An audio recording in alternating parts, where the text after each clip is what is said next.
Call to order at 6 o'clock. And Chris is taking our minutes. And we have a public comment period. So if you want to raise your hand in the participants with your little your hand, then we can go through some of those. If we don't get to everybody, we can take some more at the end of the meeting.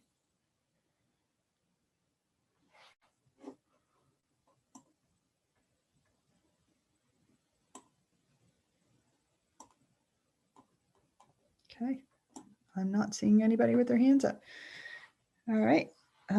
So our first action item is a discussion item around the survey results. So Krista and Rob are going to take that. So go ahead, Krista and Rob. Okay, I just need a minute to get into screen sharing mode. One second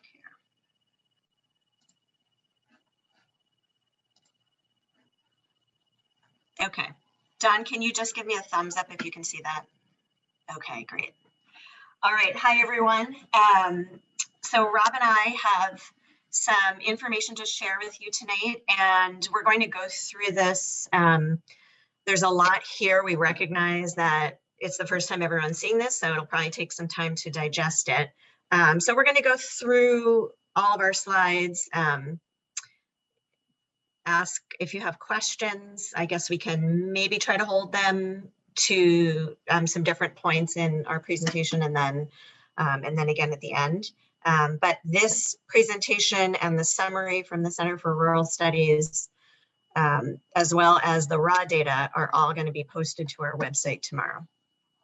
So we will get started. And there's a link here right now to the survey summary. Okay. So just a quick reminder of what our goals were. Our hope was to provide community input to the board on specific options for the facilities in our district. This came about as an idea in our August retreat. At that time, we were talking about a straw poll survey with a few key questions that developed over time to be more in-depth. As we thought about and developed those questions, really what was most important to us is how can we best answer or how can we best get information that's going to be most useful to the board. And so we wanted to also be sure that we reached as wide a range of community members as possible. We recognize that since we would be hearing a recommendation from Patrick, we would maybe want to include that in the survey. So that was added in after the December 7th board meeting. We also thought it would be a good time to revisit the goals that we developed last fall in our community engagement work and get additional input into those values. So this is really one data point, and I think we've talked about that all along, that there's lots of information that's going into this process as we think about next steps for the facility of our district. And it is going to be looked alongside of other data points, but there is some really good, useful information in here. And now that we're considering taking some more time to work through all of this, I imagine that this won't be the first time we'll be talking through some of this. And I especially want to just recognize that this was a really big effort, particularly on the part of our central office staff, and most especially Jennifer Bauer, who's Patrick's assistant, who put in a lot of time helping us to ensure that we were reaching all of those community members and making this as robust a survey as we could. So we developed questions over the course of several months with input from board members, community engagement committee members, as well as consultation with people with experience in community engagement and survey development.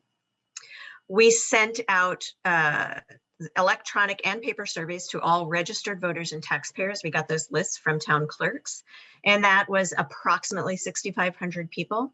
And then electronic surveys also went to all students at MAUSD, which is another 651, getting us to approximately 7,151.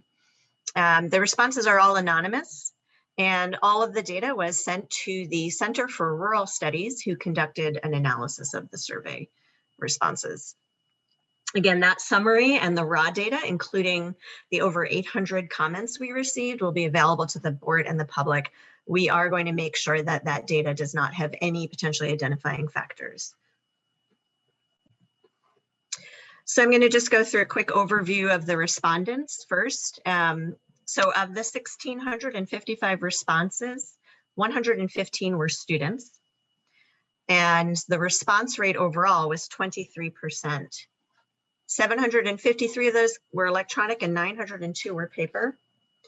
So to put the response rate into a little bit of context, I asked Patrick what a typical percentage of the electorate votes for town meeting day for our budget. And the range in the past 5 years was between 28 and 53%.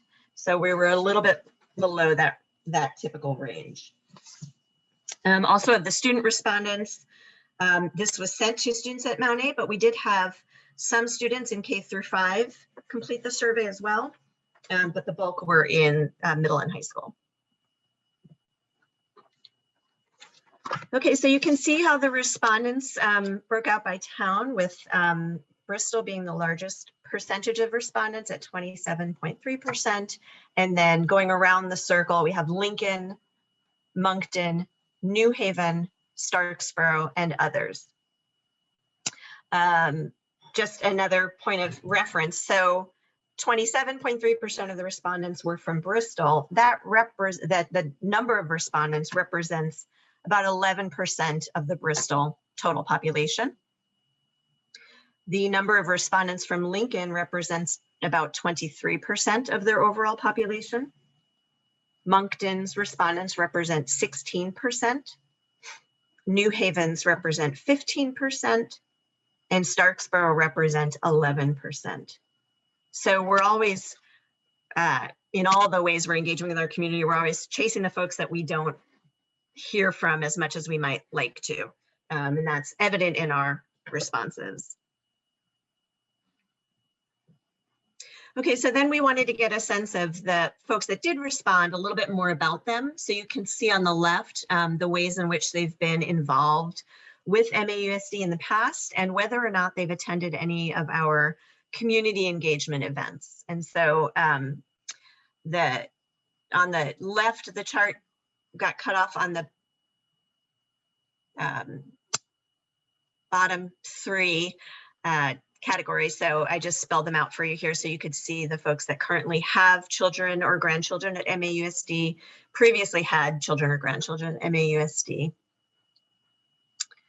And then on the right, you can see the breakout of folks who, about half and half, the respondents have participated in or not participated in our previous engagement. Okay, then we asked folks to help us by sharing their age range and their income level. So the bulk of respondents, as you can see, are in the 65 and plus range. And for income level, we had folks between, a pretty good range of folks between all of the different income brackets. And this is something we've talked a lot about, is trying to make sure we're reaching a pretty demographically diverse, as far as our district is concerned, pretty demographically diverse group of people. So I think this shows that we did pretty well in terms of these 2 categories. Before I go into the specific responses, we'll just take a minute to see if anybody has any questions about what I've shared so far. And I can't really see everybody, so if you're a board member that has a question, maybe just unmute and ask, and then we'll move forward.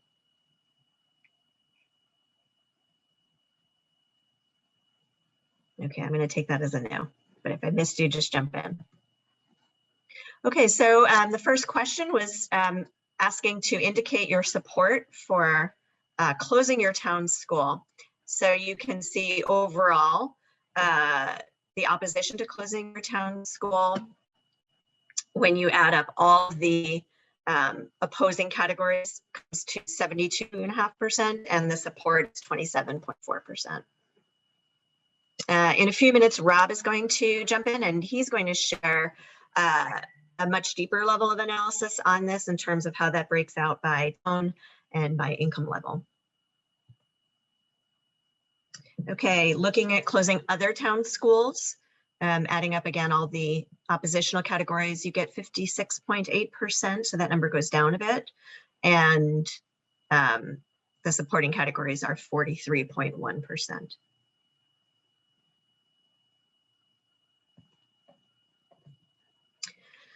Increasing taxes, this is probably not a big surprise to anyone that the majority of folks are not interested in seeing an increase in their taxes. And again, a little bit later on, we'll talk about how much of an increase people are willing to tolerate, and does that differ by income, by town.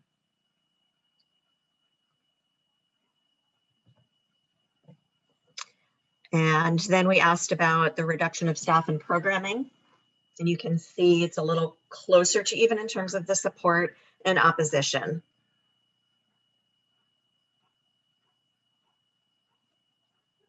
And I've hidden my window to see anybody. So at this point, just if you have any questions as I'm going along, just jump right in.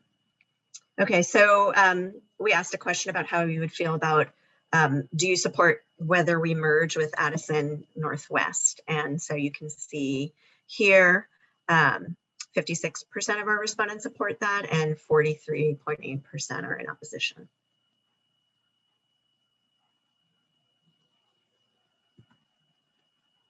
And we asked about repurposing schools.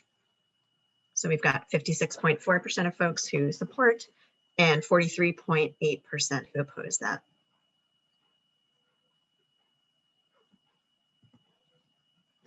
Okay, so in these previous questions, if you'll remember what the survey looked like, we asked, we explained a little bit about each of those ideas, and then we asked about each one of them separately. And then this next question, we asked about all of them together, looking at all of them over the course of the next 5 years. What are you most likely to support? And the greatest support came with merging with Addison Northwest, followed by reducing staff, and then down from there.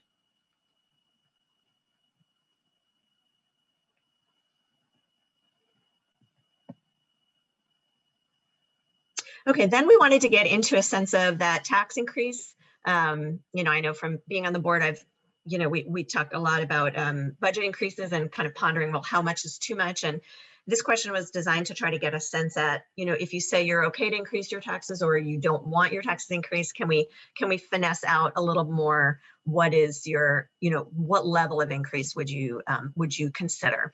And we did that for all of the different scenarios. So you can see here how much folks were willing to accept a tax increase to avoid closing their town school. And I think, and Patrick, you can clarify if I'm wrong, but our budget increases are often in that 0 to 5% over the course of just a typical year. So that's where most folks landed in terms of what they would accept for a reasonable tax increase to avoid closing their town school. That number, that percentage of folks goes up quite a bit when we talk about closing other town schools.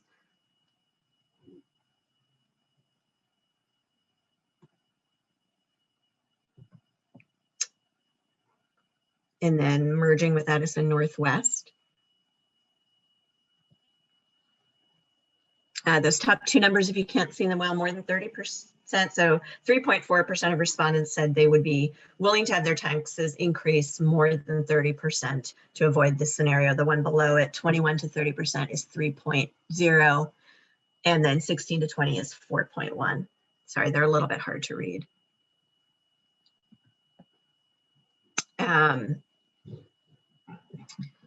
Again, this more than 30% is 3.3% of respondents said they would pay those taxes, be willing to pay those taxes to avoid repurposing schools.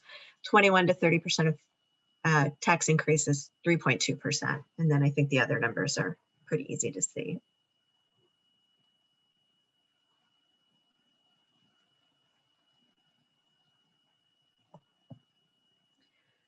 Don, is my pace okay here? I'm just kind of trying to get through because there are a lot of slides, but let me know if you think I should be pausing again or faster or slower. And I can't see you, so. I think it's good, and I'm trying to watch to see if anybody has Great. get your attention. Okay, thank you. Okay, so then we looked at reducing staff and programs. Again, what percentage of an increase would folks be willing to support to avoid this?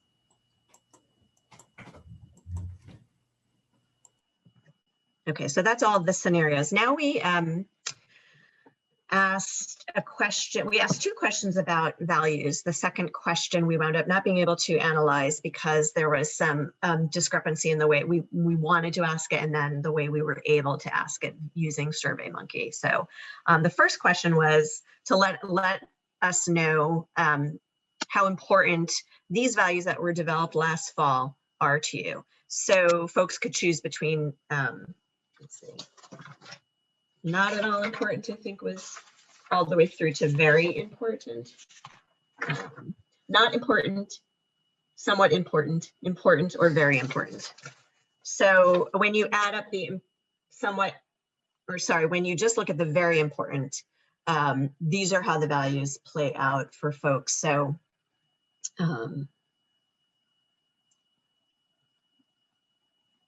this is something I think we've talked a lot about in terms of getting a sense of, you know, keeping those values front of mind when we are thinking about our decision making. Okay, and then we asked specifically about Patrick's recommendation. We broke that down into two phases, the two phases. Phase one, which was the repurposing of 3 elementary schools and moving students into 2 schools. So you can see here, there's 49.3% of the respondents that support phase one. Again, combining strongly, somewhat, and support, and then 50% in the oppositional categories.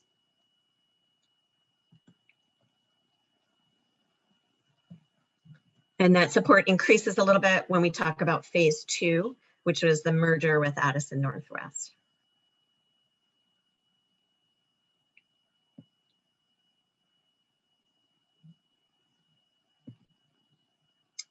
Okay, so I'm going to turn it over to Rob now, who's going to talk a little bit about the deeper analysis that the Center for Rural Studies did for us in terms of looking at different categories of respondents and how they responded to different questions. So Rob, do you want to just go through this and I'll keep forwarding the slides, or do you want me to stop sharing and then you can share your screen?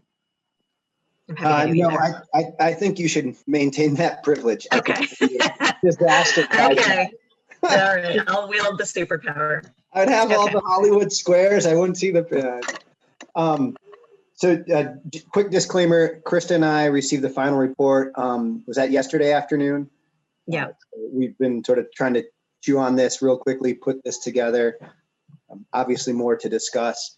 And I was counting on nap time today, and nap time did not occur. So flying by the seat of my pants here a little bit.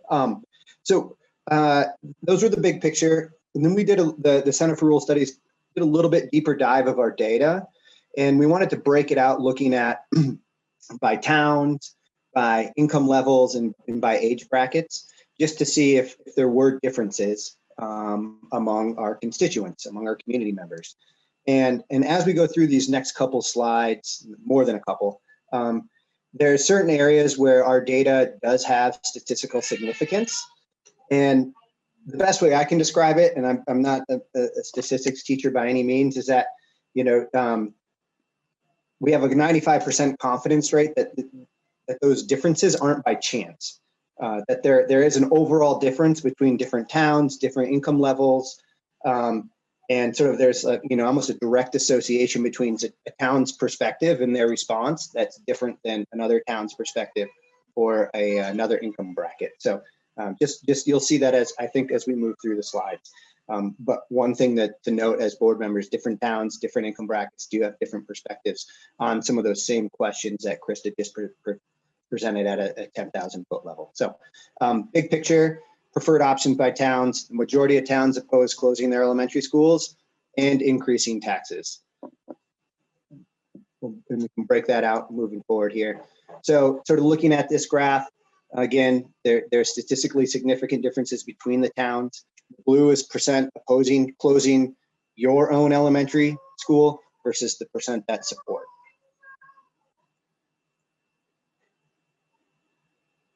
This is that question, closing other town elementary schools. So again, significant.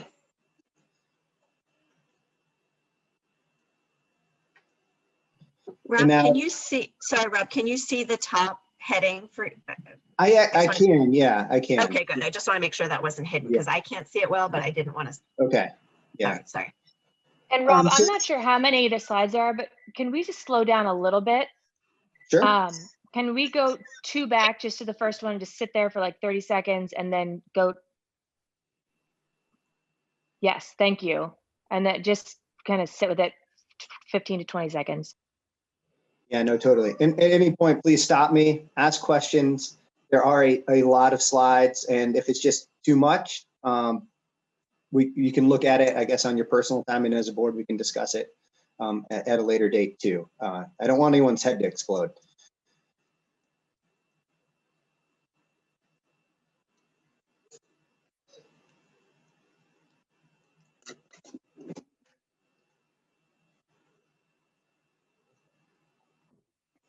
Was that okay? Yeah, sorry. No. That's great. Thank you. So again, this is the closing of the other elementary schools.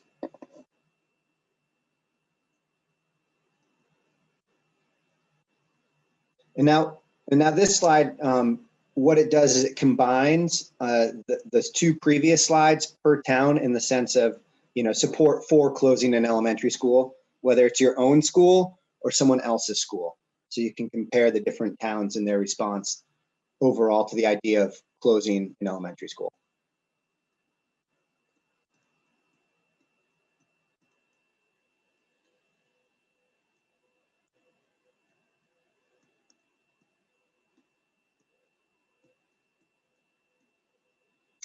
This is increasing taxes.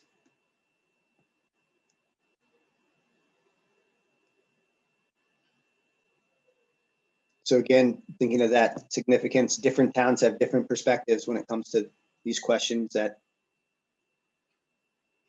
aren't just by chance or random. Have a question. It's the people that are opposed, do they fall into the 0 to 5% or 0?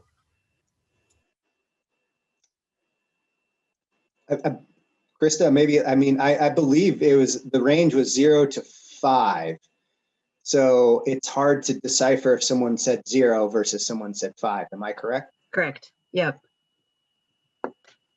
So the blue is 0 to 5%. I would have to get back to you on that. I don't remember looking at all the data if it was. I honestly don't know off the top of my head. I don't know that either, but what we can do is take some of these questions that, like Rob said, we just got this 2 days ago. Yeah. So, and some of it is a little tricky to decipher, but I think we can start writing down some of these questions and try to post any clarifying info. I think it's important to understand 0 versus some increase. Well, that I don't think we will be able to. I don't think I know. I know for sure we won't discern that. We created the band 0 to 5%. I believe we chose that, and Rob, maybe you can help me if I'm misremembering, but I'm pretty sure we chose that because that's the typical range we fall within for most of our budget cycles. But then it makes this slide problematic because percent oppose, agreeing to a 5% increase is not opposing.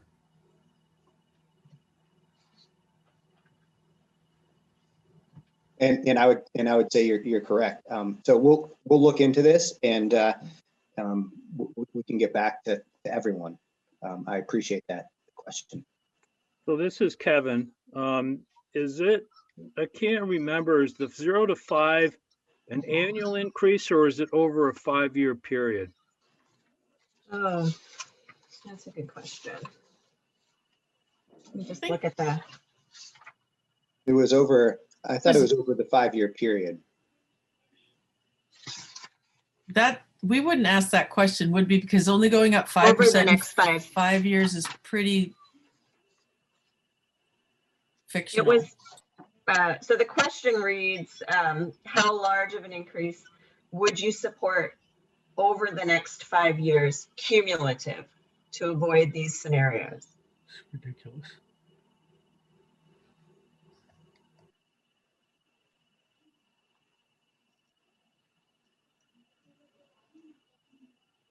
Are these slides going to be available? Because I Yep. need to look at the 3 slides, one individual towns, I mean, one for the towns about closing your own school versus closing other schools, and then for all towns, closing one school or closing all schools, and then your combination of the two, those two into the third slide. I don't understand that, and I need to look at those graphs a little bit longer to understand them. No, totally. The links will be is available as soon as we can get them out there. Okay, Dave, for sure.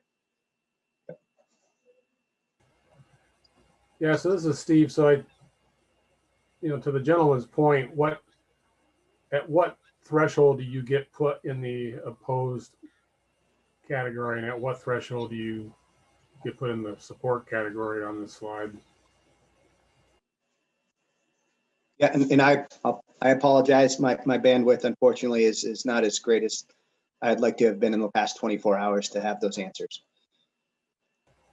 No, that's perfectly fine. It's a good point. That's all. Yeah. Should I move to the next slide, or are there any more questions on this one? So essentially, we don't know what this slide means actually yet. I mean, Yeah, I I think think it sounds like I- we need to get clarification on what puts you into the tax increase category. Krista, was there a question that just said, to what extent do you support a tax increase? Not a Yes. going by percentage. So I think this is the data from that question. Yep. So we do have that, which was earlier on where we asked folks whether you in a range of somewhat oppose, strongly oppose, somewhat support, strongly support, how do you feel about tax increases? And so we do have that data. Well, that would make more sense if this isn't tied back to how much of an increase you would be willing to support. If this is Yeah, and I'm kind of thinking that that's where we are. yeah. The crosstabs, and when everyone gets a chance to look at them, I just sort of got lost in there personally a little bit while putting this together, so I apologize. Yeah, and also when I'm not sharing my screen any longer, I can pick through some of that a little bit, so I may be able to get the answer on this particular one before the meeting is out. But if not, I'm keeping track of anything like this where we have more questions, because clearly, and to Dave's point, it's the first time we're all digesting this together, and it's a lot of info. So, okay, I'm going to go to the next slide. I'm sorry, are we allowed to ask a question, Krista? At this point? So I'm going to let John, what I think I can let Don answer, but my guess is that'd be probably great for the board to be able to ask their questions first so we can get through, and then any other questions that come up, maybe we can get to after. Right, I would agree. If we can get through the board questions first and the presentation, and then we can allow a few extra minutes to see if there's some comments from the rest of the participants. Okay. Yeah, so I was just digging through my notes, and I think it is that these responses that are graphed here, trying to double check is that differentiation between the somewhat, the lumping of either oppose or support, and that's broken out differently. Yeah, as we move forward. So this is reduced staff and programming amongst the towns.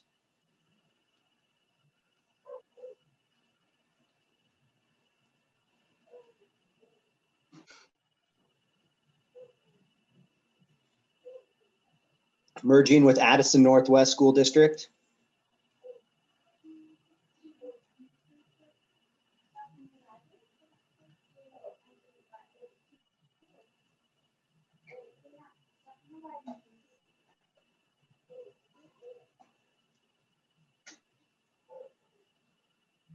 Repurposing schools.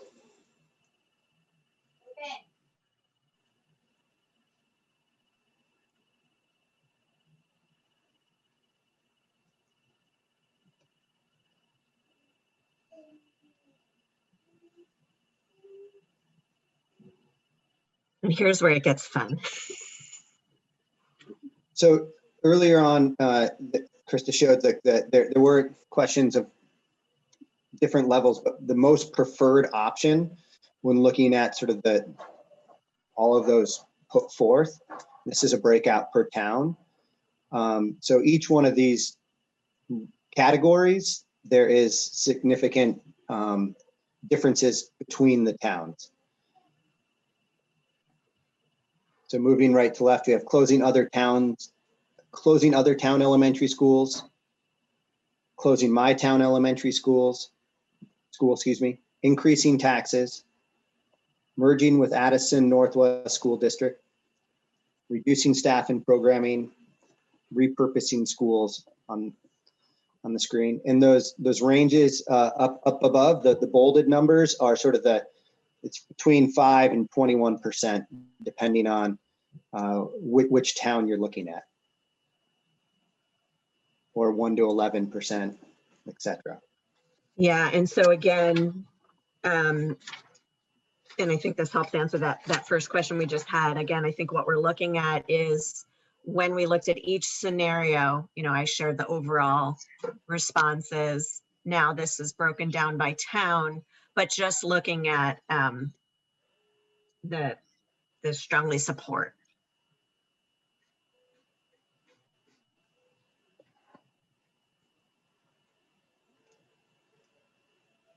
I think this is a perfect example of why I think this survey is very flawed. Is you look at this chart, reducing staff is part of every one of these. Every one of these categories is reducing staff, and yet only one of these categories is labeled reducing staff.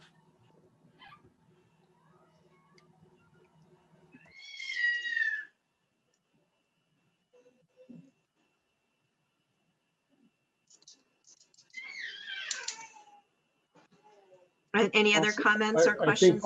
I think Dave is correct about the two on the right, and the one potentially in the middle. Increasing taxes doesn't require you to reduce staff, and closing the schools would probably require less staff cuts. So but it would still require staff cuts. I think you're right, Steve, I misspoke. I think you're right. The notion of increasing taxes was in order to avoid both closing schools or reducing staff.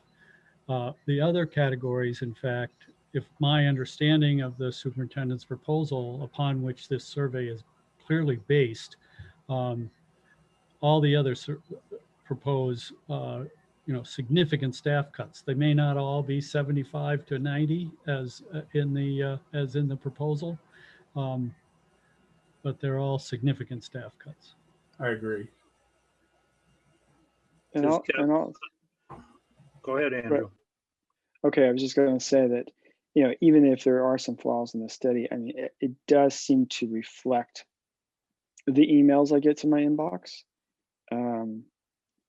from largely Lincoln, that they seem a lot different than what I'm seeing from my town of New Haven, that there are some significant differences in how these individual towns want to approach things. And I think the other thing to keep in mind, even though the survey was predicated on feeling out Patrick's proposal, there was enough fodder in that to look at the values, if you will, and go through what's important: taxes, town schools, staff, etc. So we're just flushing out opinions of what aspects of his proposal may or may not be important, not necessarily immaterial data.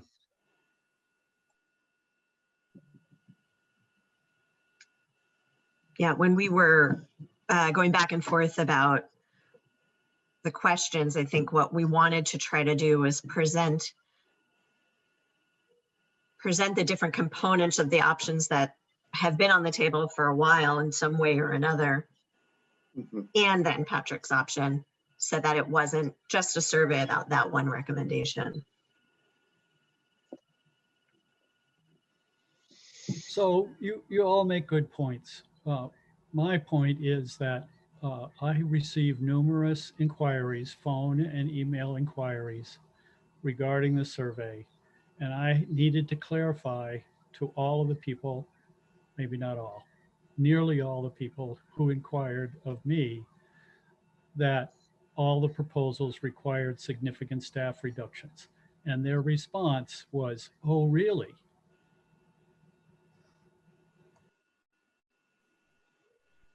Right, Dave. I think to your point that like you and Steve just seem to agree with as well, that based on this graph, the only thing that could avoid reducing staff is increasing taxes. But I think that I'm understanding this is the same as you are, is with or without Patrick's recommendation, the same amount of reduction in staff will need to take place. It could be fewer staff if we actually did a hard closing of schools, because that would save more money. But everything on the table in this slide, except for increasing taxes, requires significant staff reduction of some level. Can I just ask Patrick a question? So I think in all of our discussions, we've talked about the number of staff that need to be decreased. And I just don't think everyone has seen any of those things if they didn't know that was the case. So Patrick, could you remind us about what you would expect the staff decrease to be? I mean, is that a number that over the, I forget if you would say, you usually would put it over the next 5 years. What sort of is the average number that you could come up with,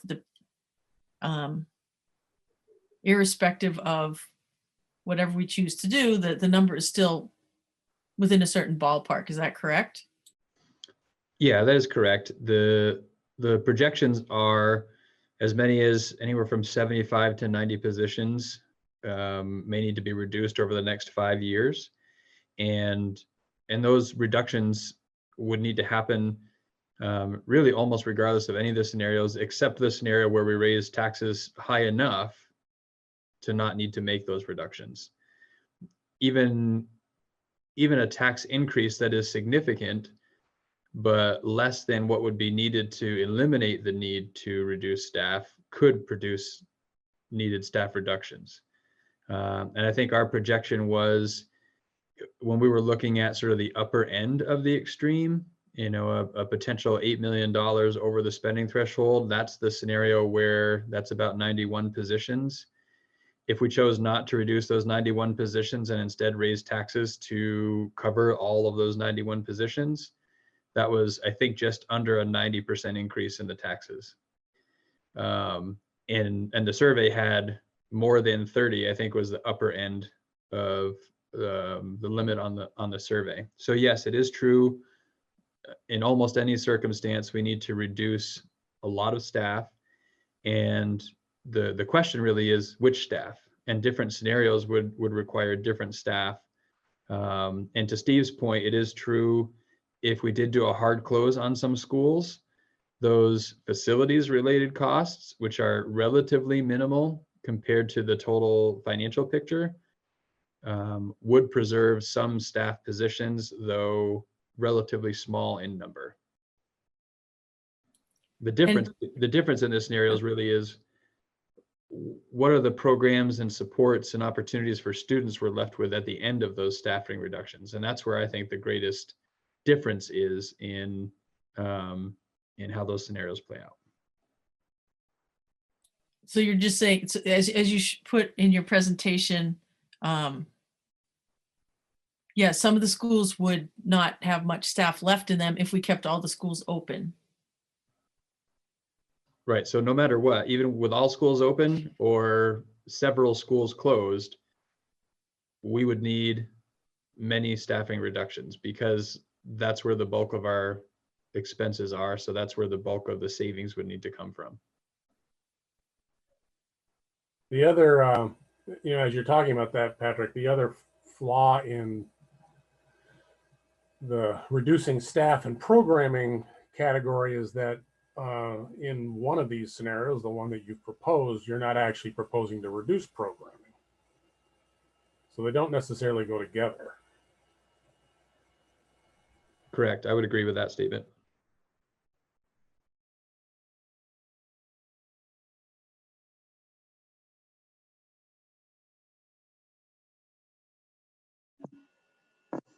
Keep moving.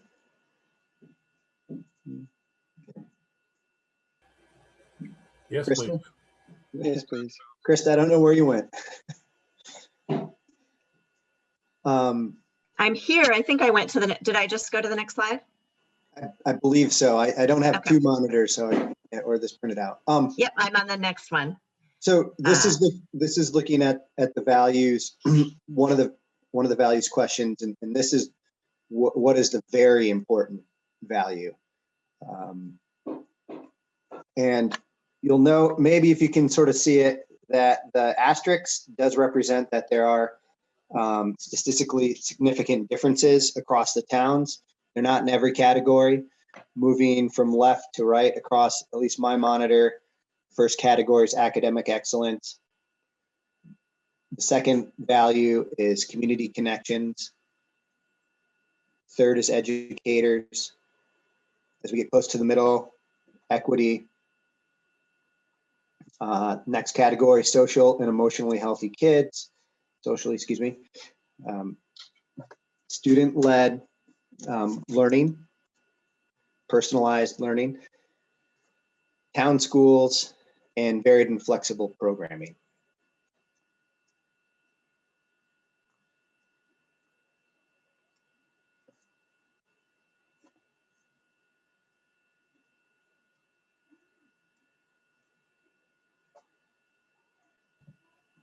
Okay, I'm going to the next one.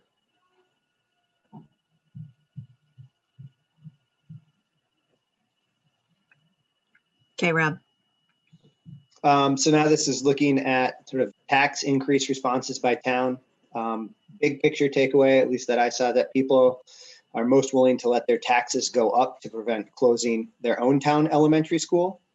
But the majority of town respondents aren't willing to see taxes go up more than 10% over the next 5 years.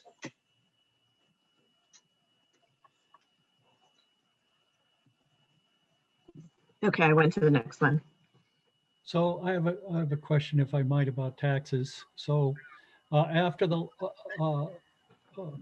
looking at the last 5 years, have our taxes gone up more or less than 10%?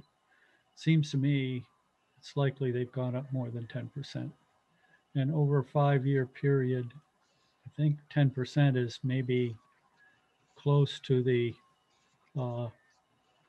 cost of living inflation number, or that sort of thing. Am I way off Yeah, base here? 6.1% is the figure that Floyd gave us for the education tax increase over the past 5 years total, which I agree, Dave, felt like a small amount to me over 5-year period.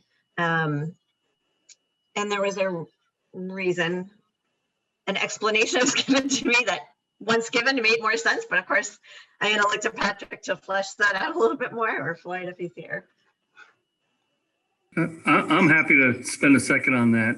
Great. I think, Krista, what you're referring to is our tax rate internally in the 5 towns before the state manipulates it either through the CLA, the yield, et cetera, et cetera.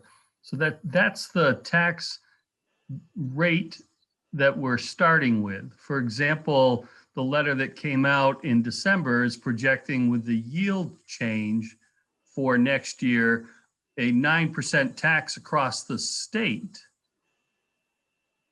just because of the yield, something we don't control at all. And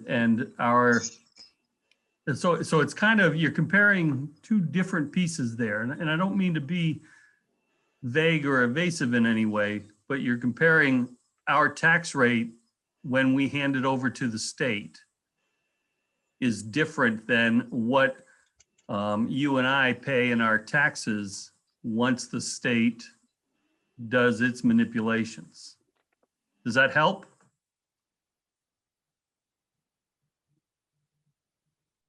The other comment I'd like to make is we're looking at a static budget and an increase on a static budget over 5 years, whereas we have a declining, have had and are projected to have a declining enrollment, and on a unit cost basis, that number should actually be contracting as opposed to going up or staying level.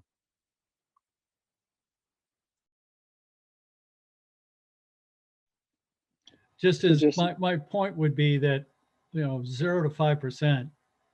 I mean, no, it's clear that nobody really wants their taxes increased. I mean, let's be straightforward about that. I shouldn't say no one, but the vast majority. There are a few wealthy individuals who think it'd be a great idea for their taxes to go up. Most everybody doesn't want their taxes to go up. And looking at over a 5-year period, somewhere in the 5 to 10% range is the normal growth of the cost of educating our children.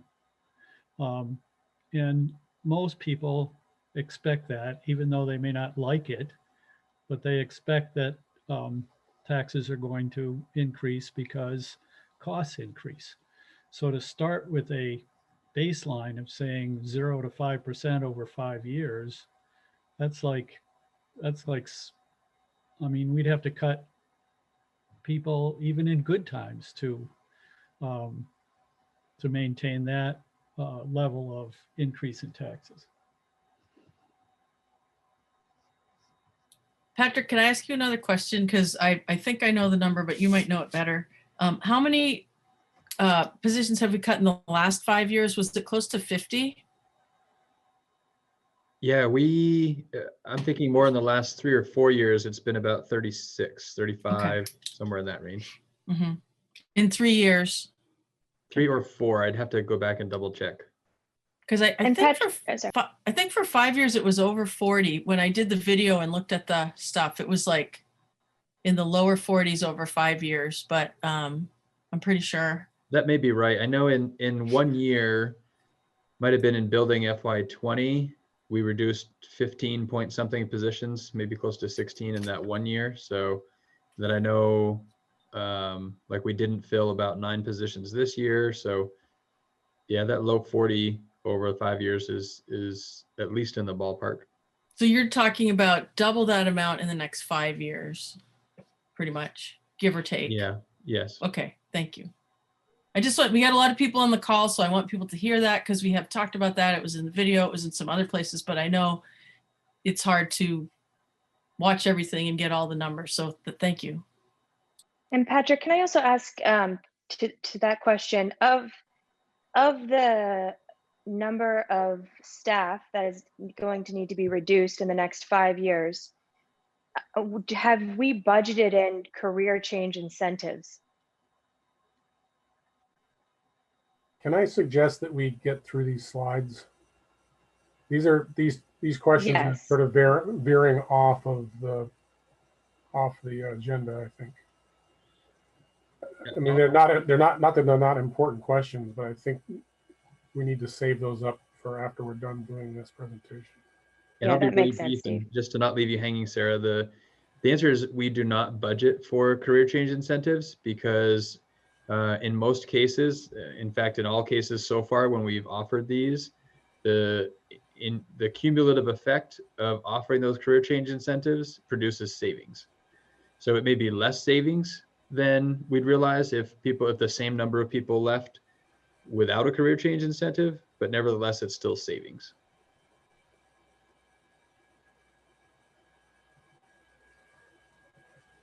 Okay, I'm going to go to the next slide, Rob. So we're still on the tax increases as compared to the different, different scenarios. Now we're on other elementary schools.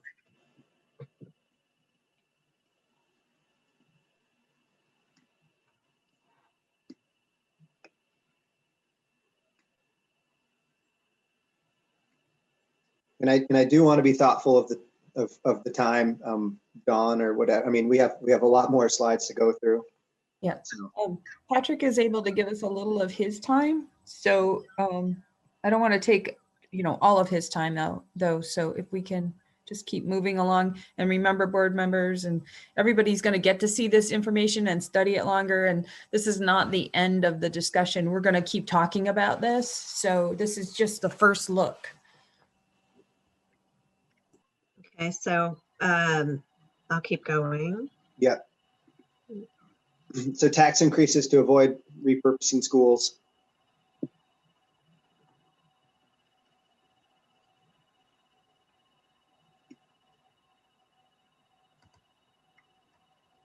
Tax increases to avoid reducing staff and programs.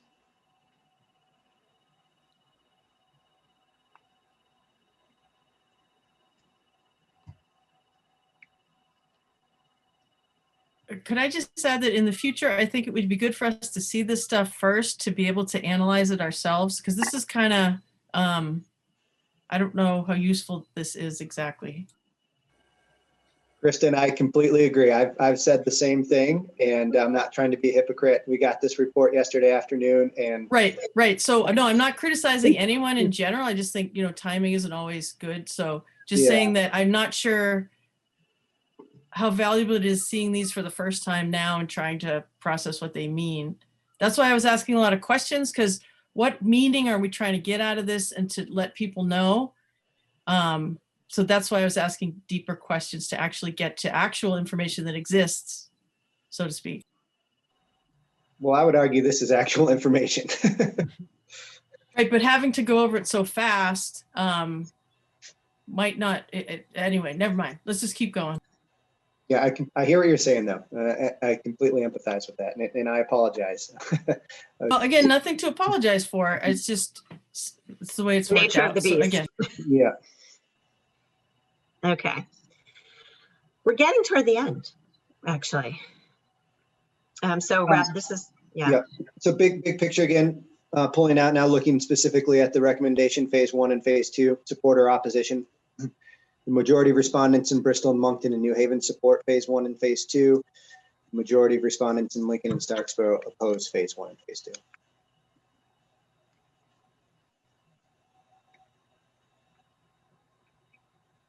And again, this is statistically, I can hardly say that sometimes, significant. So this is phase 1.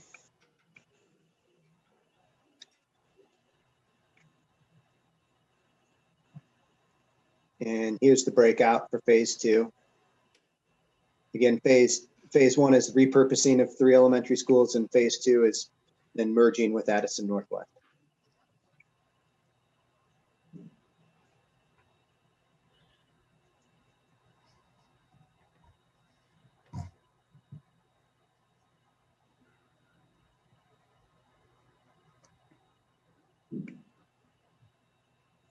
We also then did a deeper dive looking at income, and some things that jumped out are lower income households are more likely to oppose closing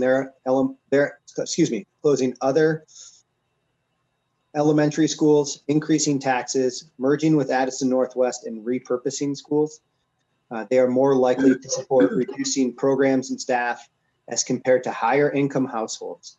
The highest number of people ranked academic excellence and socially, emotionally healthy kids is very important regardless of income. So just to preface, on the survey, there were, I believe, 8 different income brackets. For this analysis, we looked at 4, and we lumped one group, and the lower income in the way I phrased it here is $50,000 annually per household and underneath. So you'll see it as we move forward in the slides. Can I ask a question about that slide? Yep. Just how the sentence reads. If you could go back to that slide. So lower income households are more likely to oppose. Oppose includes closing other elementary schools. They also oppose increasing taxes. Yeah. And they oppose merging with Addison Northwest and repurposing And schools. repurposing schools, sorry. Okay, so oppose applies to everything. Okay. Not everything in that sentence. Correct. Okay, thank you.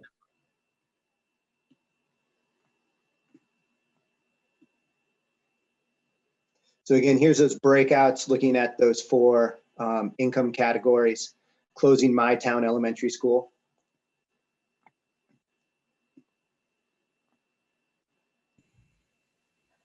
Rob, can I ask a question? It's Sarah LaPearl. Hi, Sarah.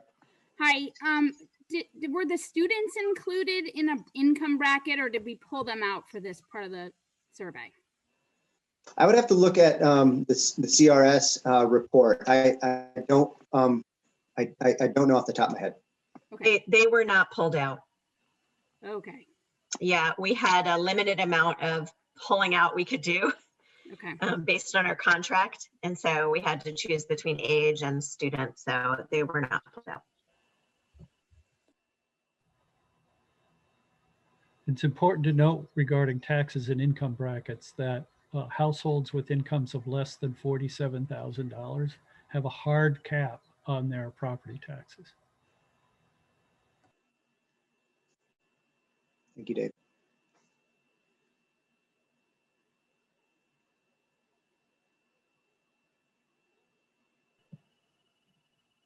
So closing other town elementary schools. And so to Andrew's question about that original statement, here's where we get some significance in the results, at least statistically, with p-value of 0.05.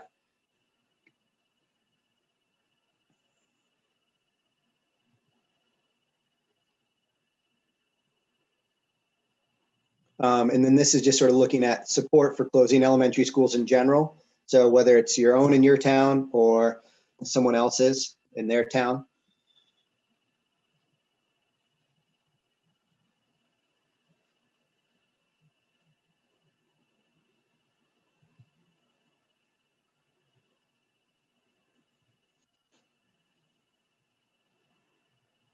And here's that increase in taxes. And to go back to that original question a long time ago, we can get you the answer on that. I apologize.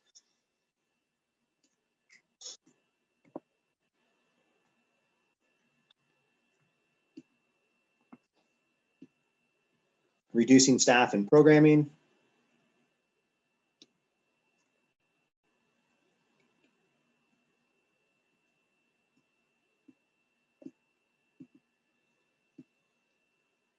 Merging with Addison Northwest School District.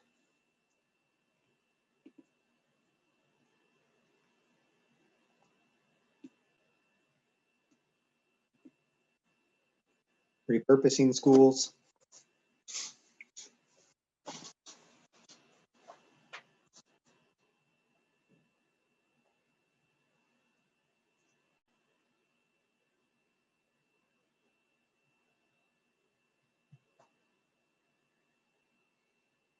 Again, the title might not be correctly what was on the survey, I apologize, but most preferred outcome by income.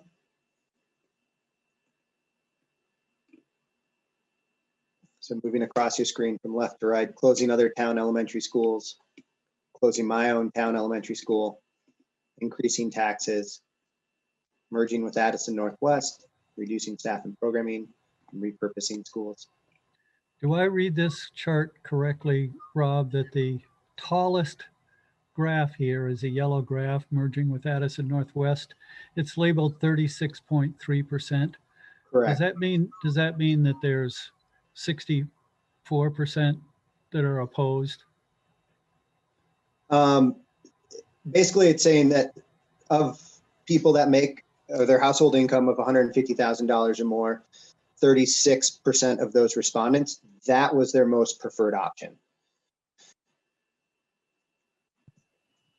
Again, it's in that range of preference, so it isn't that everything below that is opposition, it's less than their top choice. We don't have a majority support for anything from any town. Is that right? Well, if I'm reading this correctly, it's basically saying 36.3 in that over 150 bracket support the merger first, then closing other town elementary schools second. I'm imagining all the yellow columns add up to 100%. Is that how that works? Yeah, it's not that 60 whatever percent don't want merging, because the other graph didn't show that. That's why that's why it's hard to interpret stuff when you haven't had a chance to look at it.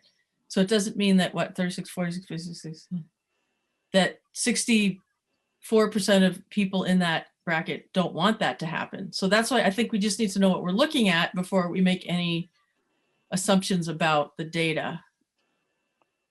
Yeah, if those all add up to 100, then it sounds like a huge, that tallest yellow column, a lot of people do support that in that income bracket, followed by a huge step down to closing other town elementary schools. They add up to 100. Okay, good.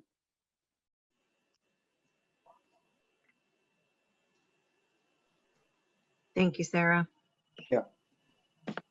I'm second guessing myself. I apologize, but I don't have the answer off the top of my head. Okay, I'm going to go to the next.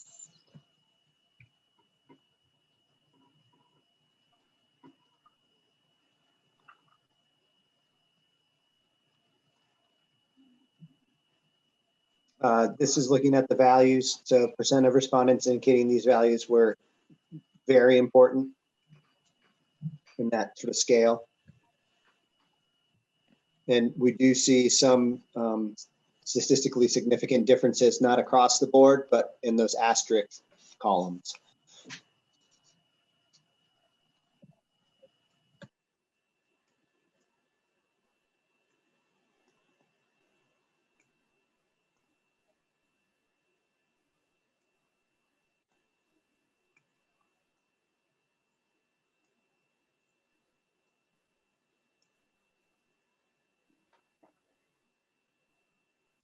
And then big picture tax increase responses by income.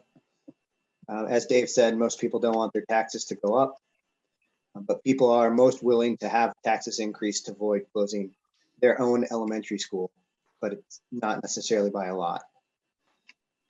Tax increase, that is.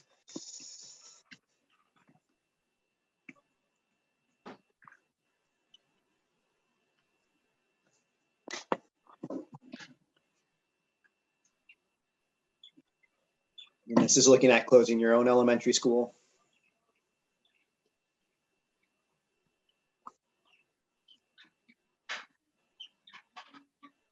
And to avoid, I should say, sorry, to avoid closing.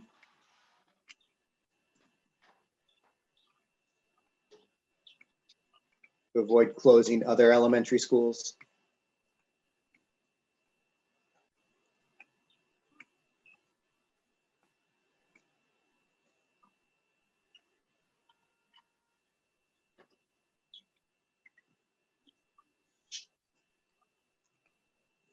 Avoid merging with Addison Northwest.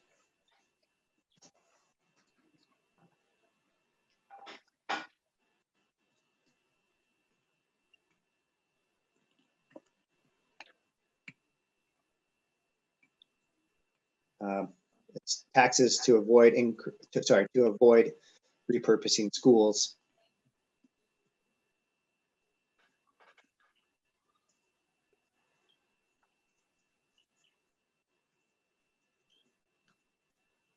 Avoid reducing staff and programs.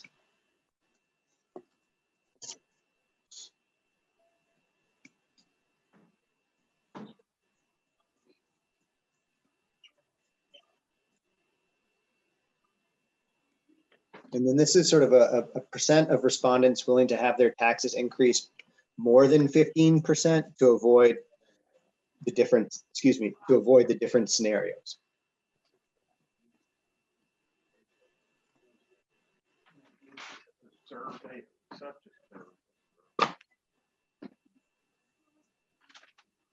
And again, that number's over the five years. So.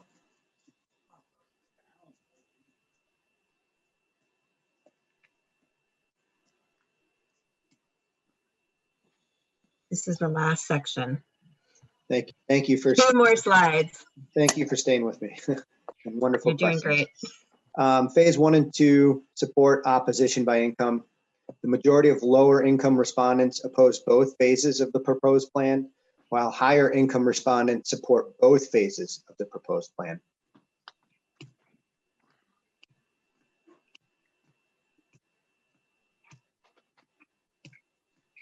So here's the support or opposition for phase 1. Again, that's repurposing 3 schools, elementary schools.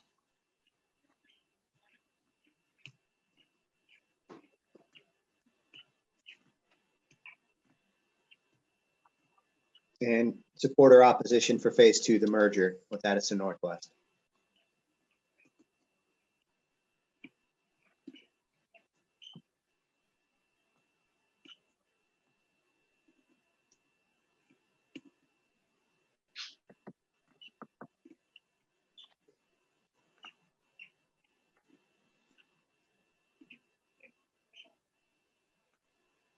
So that's the last slide. We don't have any blank slide to say that we're at the end, but we are at the end. So it is a lot, and to your point, Kristen, it is hard to really digest, and I think it's really important for us all to, especially a little later in the agenda, we're going to talk about our timeline and how we want to weave in this information. This is an overview. It's fast and furious, and it's what we promised we would deliver on this date. So it's by no means, I think, the end of the conversation. And I think Rob would probably agree with me that it's, it needs to be taken in the bigger context, and there are some really good info here, and there's probably some info that's less helpful. So, yeah.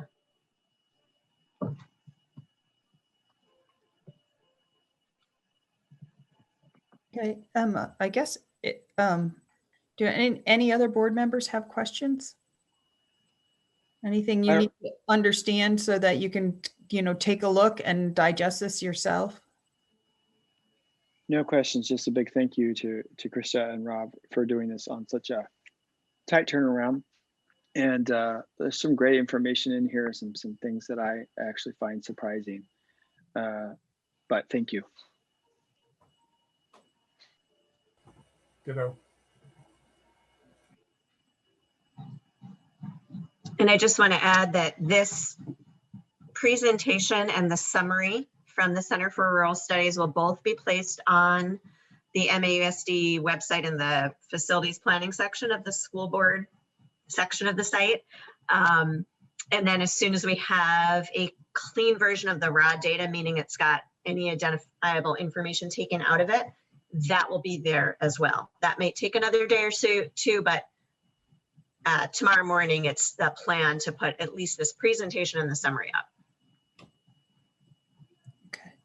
All right. And then I guess we could take if no other board members have any comments, we could see if there's anybody, any of the other participants. We could take 1 or 2 because we have to keep moving along. But are there 1 or 2 people who have burning questions they'd like to ask regarding the survey?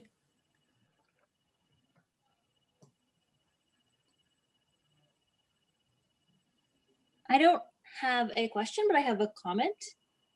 Sure. This is Laura Newman, by the way. Regarding the tax increase questions with the amount 0 to 5, 5 to 10, I don't think that you can assume that the people who answered the survey were thinking of it in the same way that you have been discussing it, where they would assume that 0 to 5 means no change.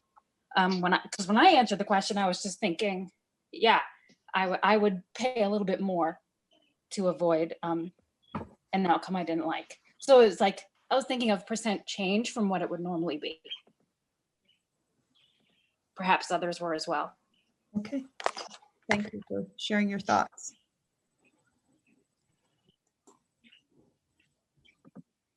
Okay. Don't see anyone else. So, all right, we'll keep moving along. Krista, I guess if you want to stop sharing your, there, we can see everybody. Thank you. Our next is a discussion, and it's the superintendent's response to some requests for information. So Patrick, if you'd like to start off. Yeah, I'd be happy to. So my turn to share my screen and show you some more things to look at. So let me do that. Oh, Krista, it says the host disabled participant screen sharing, so you may need to return the host privileges to me. Okay.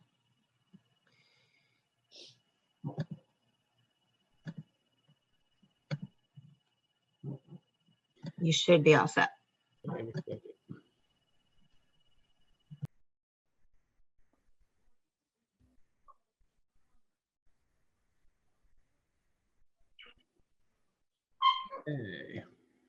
So let me just sort of orient you to this document. Basically what I did was I went back to the minutes from the December 22nd meeting, and I pulled all of the questions by board member from that meeting.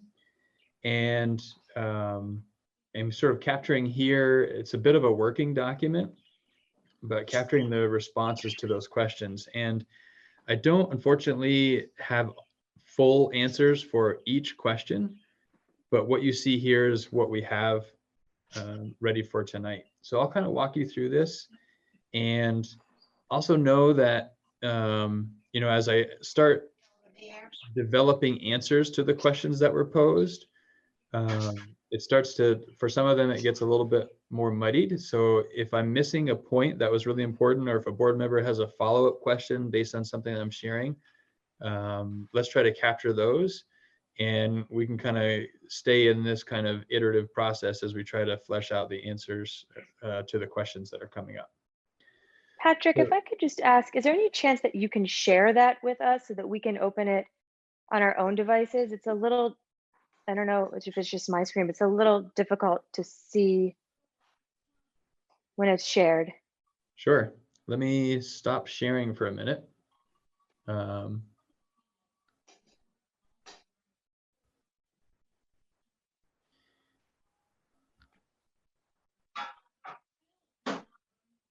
I temporarily lost power. I don't know if I'm going to be able to continue. We'll see how it goes. My lights are blinking as well, so I hope I'm not on the same line, Dave.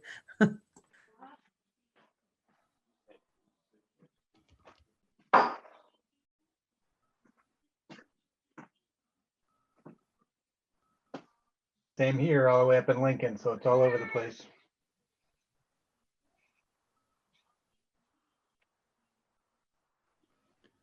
All right, this should be shared with you now, with the school board members at least.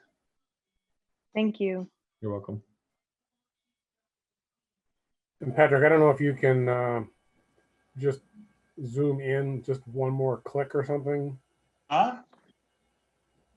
What are you doing? On your screen. Yep.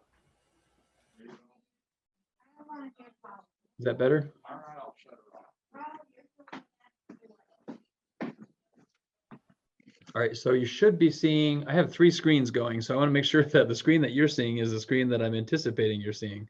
So it should say board request from the 12/22/21 meeting that you're seeing. Okay, I see Don's nodding.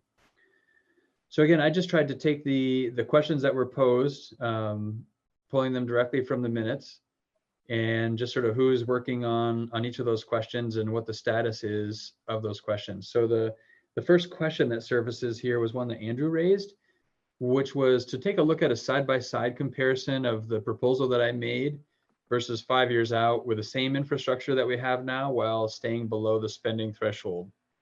So I'm going to take you to a different document here to walk you through a little bit of that. And I'm happy to dive into this deeper, but again, you have this, and it's another one of these things that probably needs time to digest a bit. But I tried to stay with a similar structure to some other things that we've seen to be able to make this comparison. And you can see here, I have for each school, including the middle, and I had to separate out the middle and the high school because I'm comparing, it was a little tricky because I'm comparing a merged scenario where there's a separate middle school from high school and a non-merged scenario where it's a combined middle and high school. So I separated them out for the basis of comparison. But then I show for each of the schools what was proposed for FY26 in my proposal compared to what's projected in FY26 if we didn't make some other decisions. And you can see enrollment, class sizes, number of teachers, etc. here. And one thing I just added today, and this actually surfaced as I was working on Krista's question around what are some of the details and the figures around closing, what it would look like to close Mount Abe and make 5 K-8 schools. But I thought this is sort of new information, but I thought it was relevant to the conversation around what we'd be looking at. So this is an attempt to show the grade configuration and class size looking out to FY26 in the scenario where we don't make some of these other decisions. And so the first thing you see is what the grade is, and then the number of students in that class based on the projections for enrollment. So if we look at the Bristol example here, you can see 2 kindergarten classes of 18 and 19, then a first grade of 25, a combined 1-2 of 25, a second grade of 25. Then third grade of 25, combined 3-4 of 25, and a straight 4 of 25. And then same with the 5th grade, 5, 6, and 6th grade. And you'll see some different configurations across the different schools. I think next up is Lincoln. Yep. With a K1 of 21, a 2-3 of 21, and a 4-5-6 of 27. And then we move into Moncton, Beeman, and Robinson. So if you went back to some of those other documents that you've seen, you would look at the number of classroom teachers in each of those scenarios, and you probably remember that it said 11 for Bristol, 3 for Lincoln and New Haven, 5 for Moncton, and 4 for Starksboro for Robinson. This is how the numbers could play out. Again, a lot of moving parts and pieces, but this is an attempt to kind of go down to a little different grain size to help articulate what it could look like or feel like. I think a lot of the information you've seen so far has looked at average class size across the whole school. This is looking at it, I mean, those numbers still apply, but this is looking at it in something that looks perhaps more like what it could actually be. Patrick, can we back up just a second and get an I'm not sure I'm clear on what the 2 columns are. For instance, Bristol, the B and C columns. Yep. So the B column in Bristol is my proposed FY26, where Bristol is a kindergarten through 5th grade school. So that's my recommendation.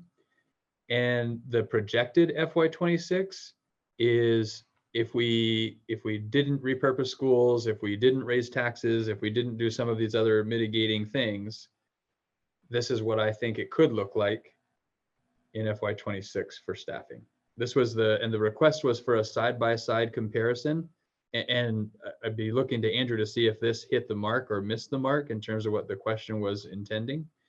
But this is an attempt to give that side-by-side of what I'm proposing 5 years out to not taking some sort of action other than each year reducing staff as necessary out to FY26. Sorry, Kevin, you're muted. Yeah, I think this helps, Patrick, because what I'm looking for in these numbers, because I left it open for you to figure out how you wanted to present it to us in the best way possible. But, you know, like as you're saying, projected Lincoln column for class configuration, class size of 27 for a combined classroom of fourth, fifth, and sixth graders. I'm not an educator. I'm assuming that's probably not considered best practice to have those classrooms combined like that many.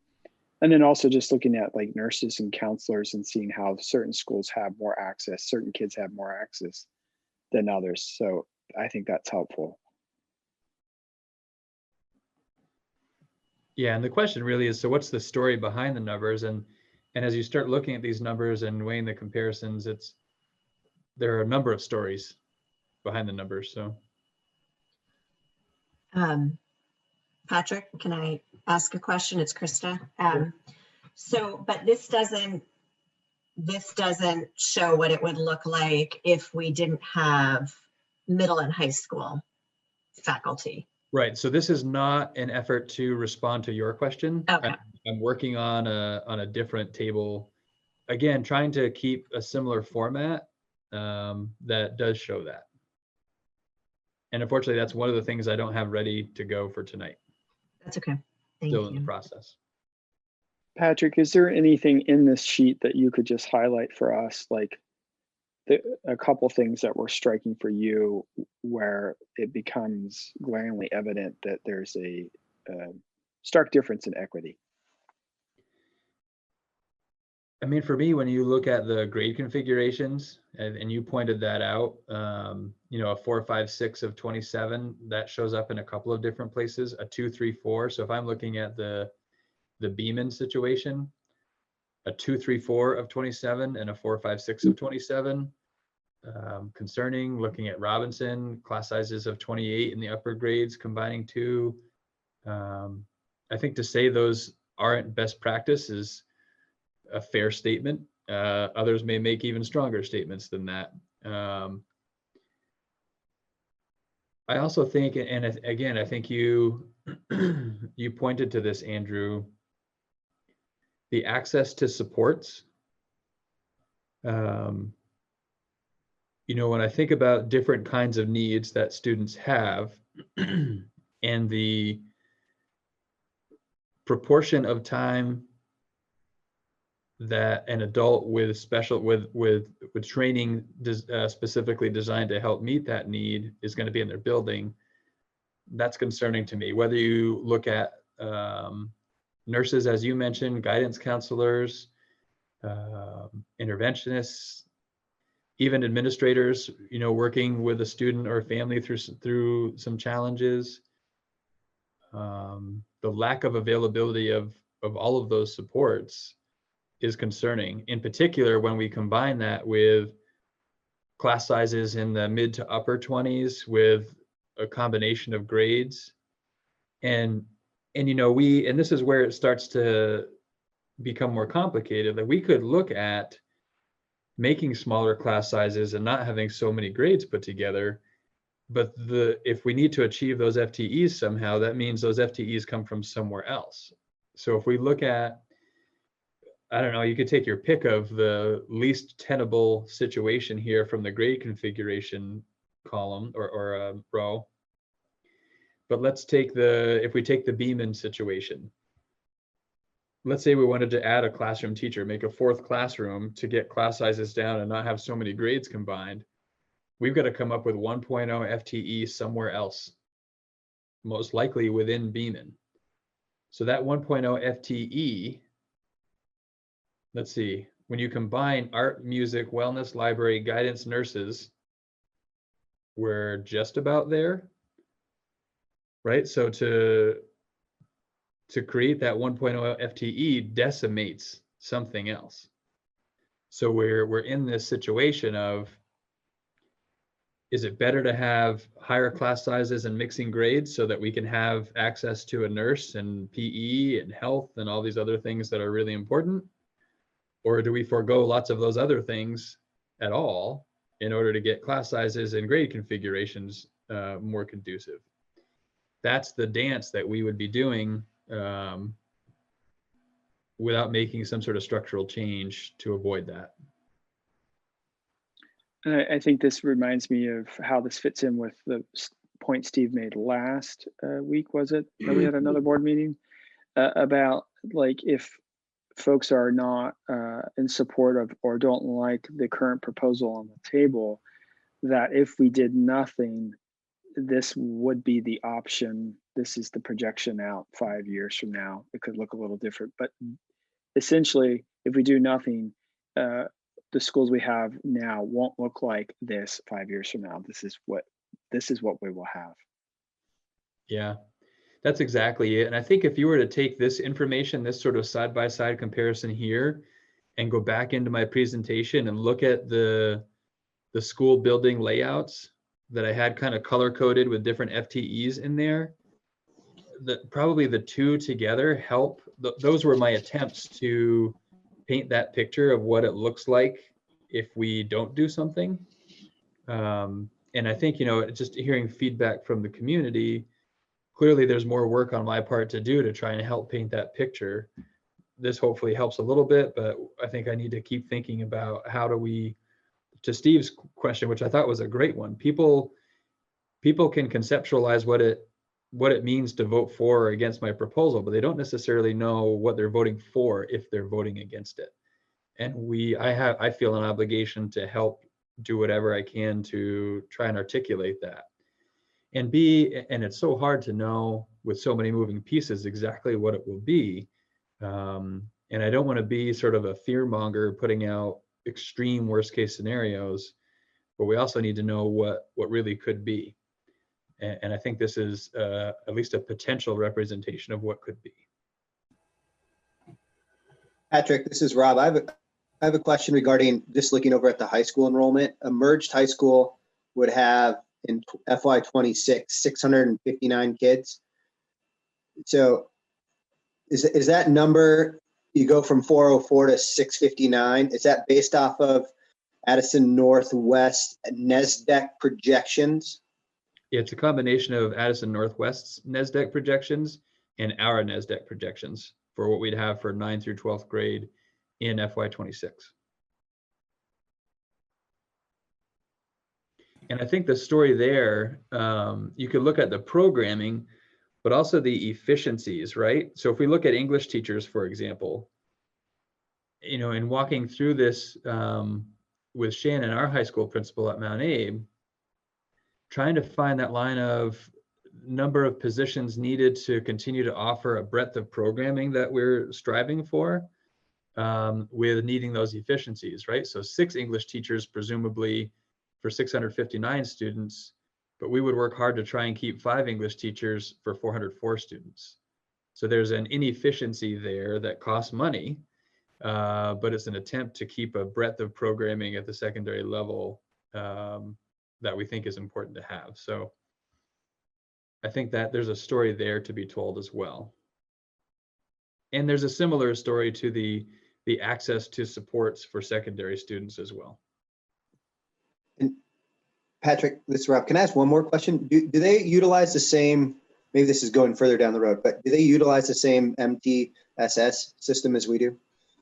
Yeah, the concept of a multi-tiered system of supports is consistent across the state and beyond, in terms of there's a universal level, which is really that sort of first instruction, and ideally 80% of your students have their needs met through that universal level of support. Then there's a targeted level, and the idea is somewhere around an additional 15% have their needs met by a combination of the universal support and the targeted. And then the ideal is that there's 5% of our students that meet the standard or are successful through a combination of intensive supports and targeted supports and universal supports. So that theory, that concept is consistent throughout the state. How it's actually implemented and what systems evolve around that concept certainly looks different district by district. And I don't know enough about exactly what Addison Northwest has in place to make that comparison. So I guess that's all I can share at this point. But isn't the whole concept of MTSS integral with Act 174 or 75 or whatever it is? 73, you're close. Yeah, very much so. And so it's a state-driven program.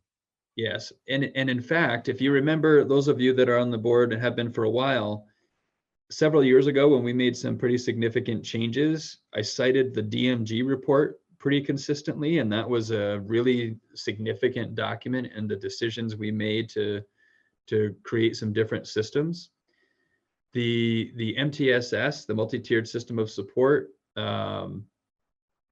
is largely founded on some of the references in the DMG report, and there's actually going to be more and more requirements, it sounds like, through what I'm hearing through the grapevine from the Agency of Education to adhere more to some of those philosophies within the DMG. So I think as I presented several years ago, I feel like we're getting out in front of this by really making some significant change consistent with what the DMG report proposes. I think that's going to play out in the next year or more to really show that we've been ahead of the game, and our systems are going to be stronger than many. Whether it's most or not, it's hard to know. And frankly, I have concern as we look at facing steep staffing cuts that those systems that we've worked so hard to put in place that I think are ahead of the curve and are consistent with what's going to be required, they're going to be in jeopardy along with everything else. What's DMG stand for? DMG is I remember as the district management group. I think they may have slightly changed it, but it's an organization that was commissioned by the Agency of Education, or perhaps the legislature even, to take a look at struggling students in Vermont and make recommendations about what supports and services ought to be in place to help with that. And that again was a really driving document for our admin team as we made some structural changes several years back. Really conceptually not unlike what we're facing now. I mean, we were faced with significant financial challenges. We needed to make a number of staffing reductions, and we started from a place of how do we need to grow? In what ways do we need to get better in our efforts to support students? Let's build some of those systems and make the necessary changes to meet the financial realities while striving to improve outcomes. The same concept, I think, is alive and well in our current situation, though the challenges are greater, the numbers for savings are greater. There are different layers of complexity, but conceptually we have some really hard financial times that we need to work through, and we still need to continue to pursue improving outcomes for students. And that's the approach that I think we should take and that I'm proposing we take.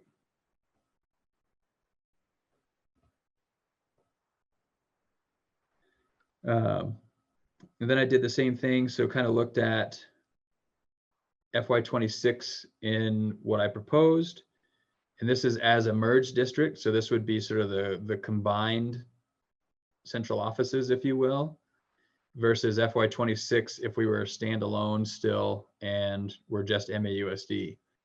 And again, where you don't see a change, from my perspective, points to an inefficiency. And it's sort of necessary to operate a district. And, you know, superintendent's a good example. A bigger district in our merger doesn't require 2 superintendents. 1 superintendent can do that. But if we stay 2 small districts, each district needs a superintendent. Similarly with whether it's an assistant superintendent or a curriculum director, call it what you want, somebody in charge of curriculum instruction and assessment has to be there. Student support, business manager, HR, all these pieces are important to have and probably don't need 2 in a merger. Other places you can see there would be some, we can scale up or scale down. But for the most part, there's a lot of redundancy or inefficiency in continuing to operate two different districts. So that's the gist of it. Again, lots of numbers here. And I'm happy at a future meeting to take more direct questions to some of these numbers as you've had a chance to look at them. But this was an attempt to answer Andrew's question.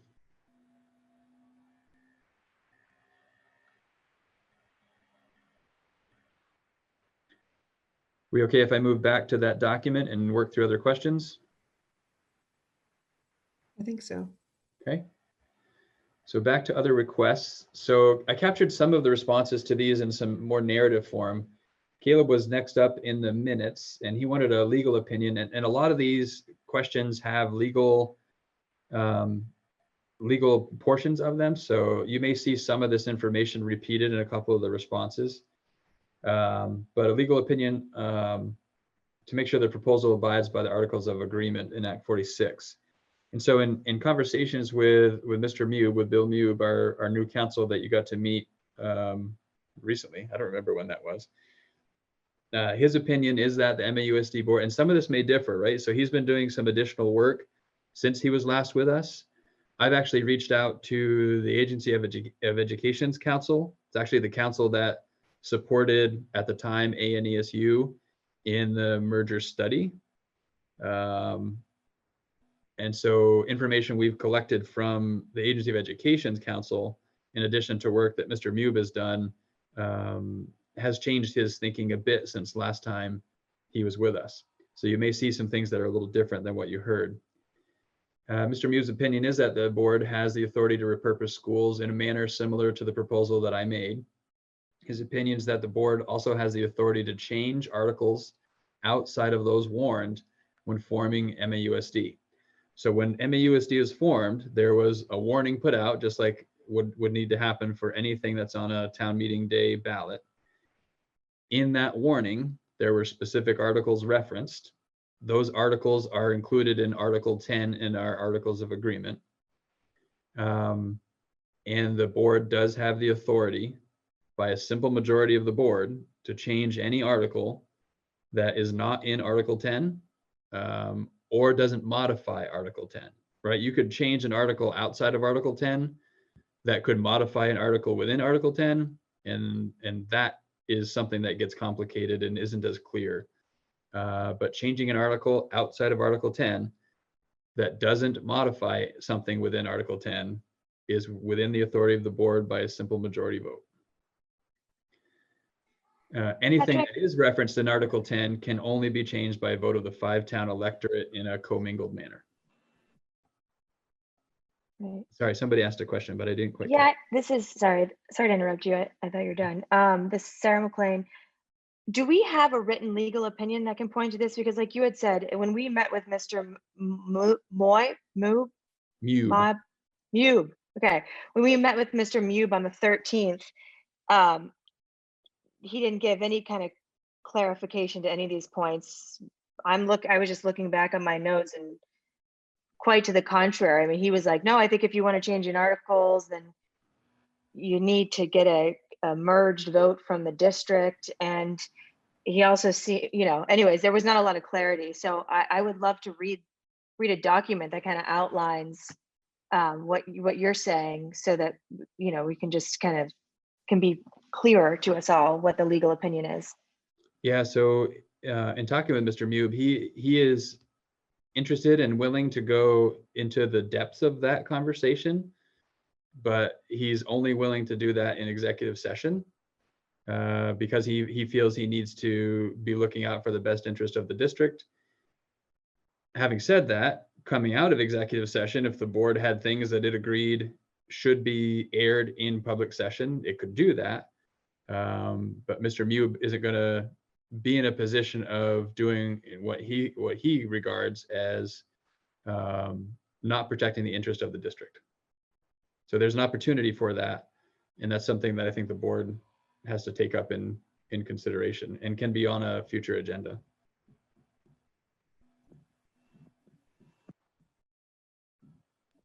Yeah, Patrick, I'd like to see the same, because that's a much different synopsis of the conversation that we had not that long ago. And let's be honest, we've gotten a letter from the town of Starksboro Select Board.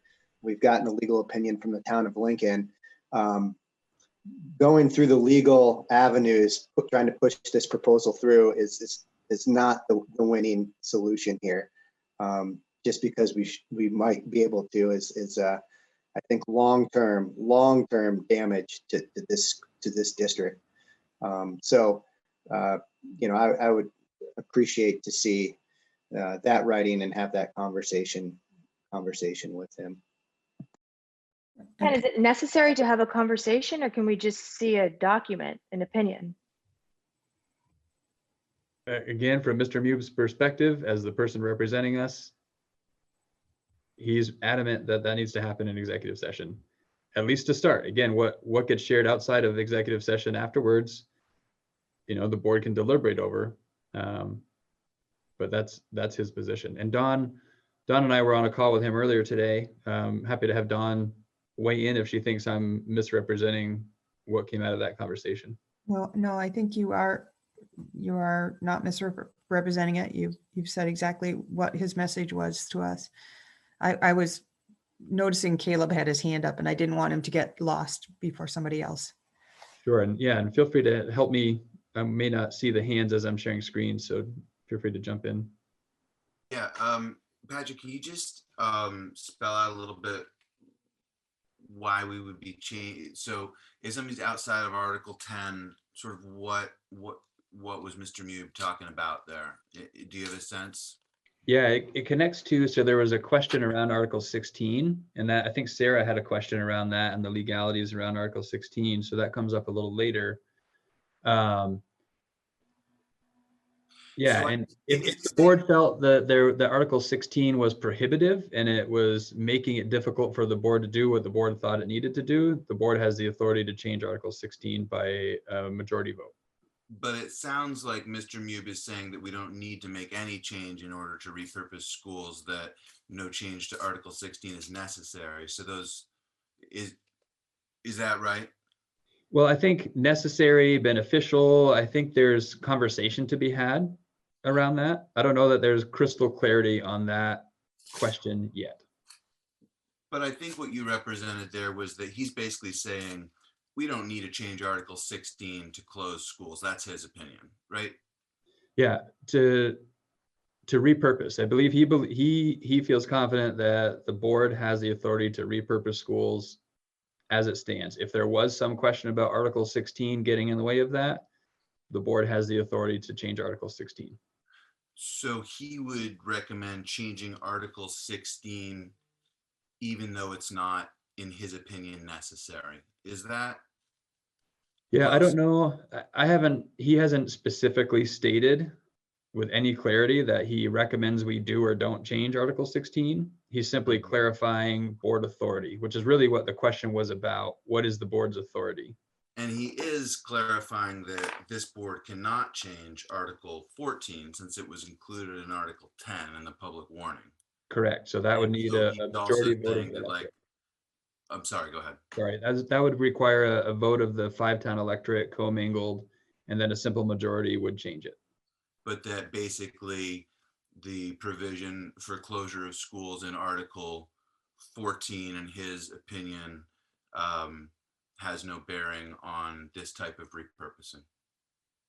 Correct. And I think that's where's the line, right? So one extreme, as we think about the concept of repurposing, one extreme is we move only the 6th grade to another building. That is repurposing. The other end of the extreme is we change a building to a storage facility. So somewhere in between is what might be considered a common definition of closing. And that's a point that is debatable. Oh, if I could jump in here for a minute, I'd like to support Rob's comment concerning, one other town is lawyered up and we have a town select board that is concerned. Lawyers, and my brother is one, lawyers operate from an adversarial position. That's their job. It's my client against your client. I would like to think that we're all in this to try to do the best thing for our kids.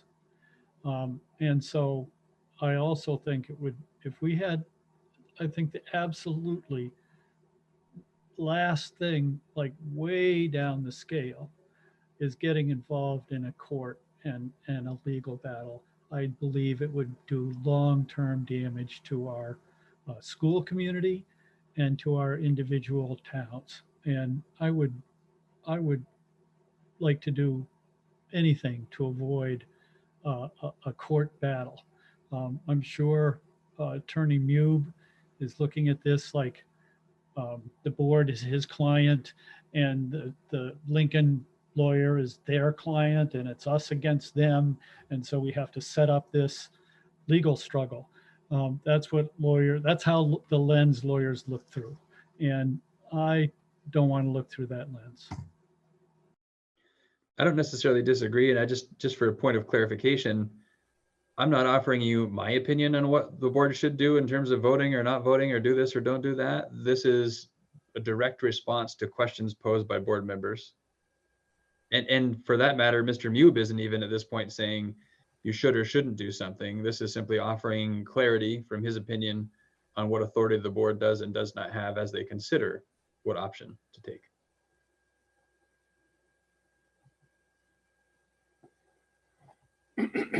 Is it possible to keep moving? Yeah, I was gonna say, we're gonna have to keep moving or we're gonna be really late. Works for me.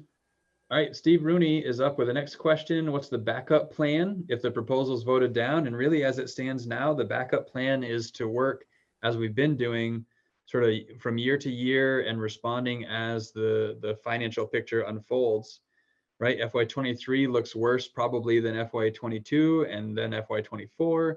So it's going to ebb and flow a bit over the next 5 years. So the backup plan is really to respond as the situation unfolds. And of course, along the way, working hard to minimize any of the negative impact on our students. But I do expect, as you could see in some of the earlier presentation, I do think we would be gradually increasing class size, reducing support and services for students if a merger were to take place. Sorry, this gets to the next question. There was another question about, would Addison Northwest have to be sold on the innovation centers given their distance from Addison Northwest schools? And I don't see it necessarily working that way. So if a merger does happen, the board of the newly formed district, along with the administration of the new district, would be in a position to decide the fate of the schools, including the innovation centers. So as long as their actions are consistent with the newly drafted articles of agreement, they can take whatever action they think is necessary. That means the innovation centers could be moved to different buildings, they could be done away with altogether, or they could be kept as they were upon forming. So a lot of latitude pending something written into the new articles of agreement in terms of what those innovation centers would become. And then the last question here was, what about the bond debt carried by Addison Northwest? And so pending, again, something different in the articles of agreement, upon merging, that debt would be was carried by each of the forming districts, right? So Addison Northwest's debt and the Mount Abe debt would become the responsibility of the new district. That's how it worked when we merged here within MAUSD. And for a reference point, in 2021, the principal balance on debt in Addison Northwest is just under 10.5 million. And in 2021, the principal balance on debt in MAUSD is just over 1.5 million. And I broke that down for us just for reference. It's a little under 500,000 at Robinson and a little over $1 million at Lincoln is the debt that we carry. We don't have any other long-term debt on any building. So Patrick, you may have this further down in your list, but I was also curious to get a picture of what FY23 looked like in similar format to the cartoon maps that you did of the schools in FY26. Yep. We've been working on that in the presentation for tomorrow night around the budget, but I can pull it up over here really quickly. Well, just also to say that I'd be interested to see that same side by side that Andrew was looking for done for FY23. And the main reason I have that interest is because people have talked a lot about how much time we have to wait. And I think understanding what FY23 looks like, I know there's a lot of projection to get there, but understanding what FY23 looks like gives people an understanding of what they're, what cliff we're driving over if we don't make decisions soon. Because this is soon. This is not this budget vote in March, but next budget vote. Yeah, so I think what you should be seeing now is the slide that we put together that speaks to that, Steve. And we put sort of best case and worst case in quotations because it's not really best case, worst case, but it's sort of more extreme. Waiting study or no waiting study or multiple factors. So waiting study, some projections about what percentage of the students that are newly enrolled in home study come back. Right. There are a few different factors at play in the best case and the worst case scenario. And then we have sort of what we're kind of shooting the middle here and what we think is perhaps likely looking at FY23. So really, we're looking at anywhere from $500 million to $4 million over the spending threshold if we didn't make some changes. And the sort of middle of the road looking at just over 2 million. So I think this was the idea you were looking for around FY23, right? Looking at it in a similar format.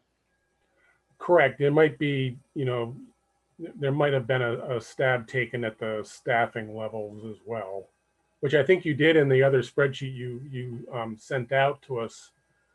So I was sort of able to pick it off of that, but people would have to kind of know where to look for that to see it directly. Okay, yeah, I could do that for the sake of conversation now. The projected column here of the just over 2 million over the threshold, that represents somewhere in the ballpark of 25 positions, and the closer to 4 million is in the ballpark of 50. Okay. So talking about the waiting study, there was a bill read, or it may be in committee now for the waiting study. And is that still consistent with our concern that we're on the negative side of any outcome of that being adopted? Yeah, I don't know that I've seen the specifics of what you're talking about. I was prior to the session starting, the authors of the report gave sort of a presentation to a group of people. I don't know if it was just superintendents or if there were others involved. Kind of walk through the different options. So what we've been building our numbers on are based on some of the details of the study at that time. I don't know if it's evolved any from there to where it is now. I suspect not yet, though I'm sure there's still possibilities for it to evolve a bit. So it's definitely a bit of a moving target still, but this is based on pre-session information regarding the waiting study. So this was part of the conversation at the VSBA board meeting, and the bill that was introduced by Representative Sibilia did soften the impact on many school districts, likely ours, the negative impact. And my conversation with the speaker and a group of legislators the other day, there is efforts to phase this in or soften the blow to school districts that are negatively affected. In particular, Addison County, all the Addison County legislators met with the speaker and had a conversation about this. So it is a moving target, as Patrick explained, and we can be hopeful that it's going to be softer than projected at this point, but nothing's been passed or signed into law. So there are already, I shouldn't call them escalation, but phase-in factors in the bill that I saw anyway. And then there is just a transcript of all the factors is what I was curious about. So Dave, you're kind of alluding that stuff may be modified. Yeah, so it goes through a legislative process, which is messy and a lot of testimony, and we don't know what they'll come up with. But I do think that the Addison County legislators are working hard on our school's behalf, and I do think that there's a strong desire to put the weighting study in place, but there's also a desire to protect school districts where it'll be negatively impacted.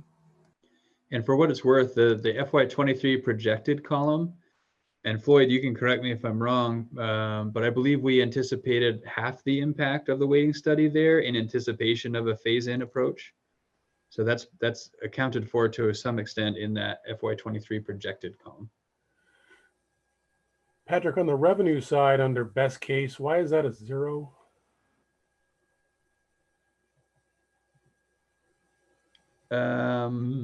Floyd, you want to weigh in on that? I'm trying to remember. Outlining the use the same $400,000 fund balance that we're to offset again next year,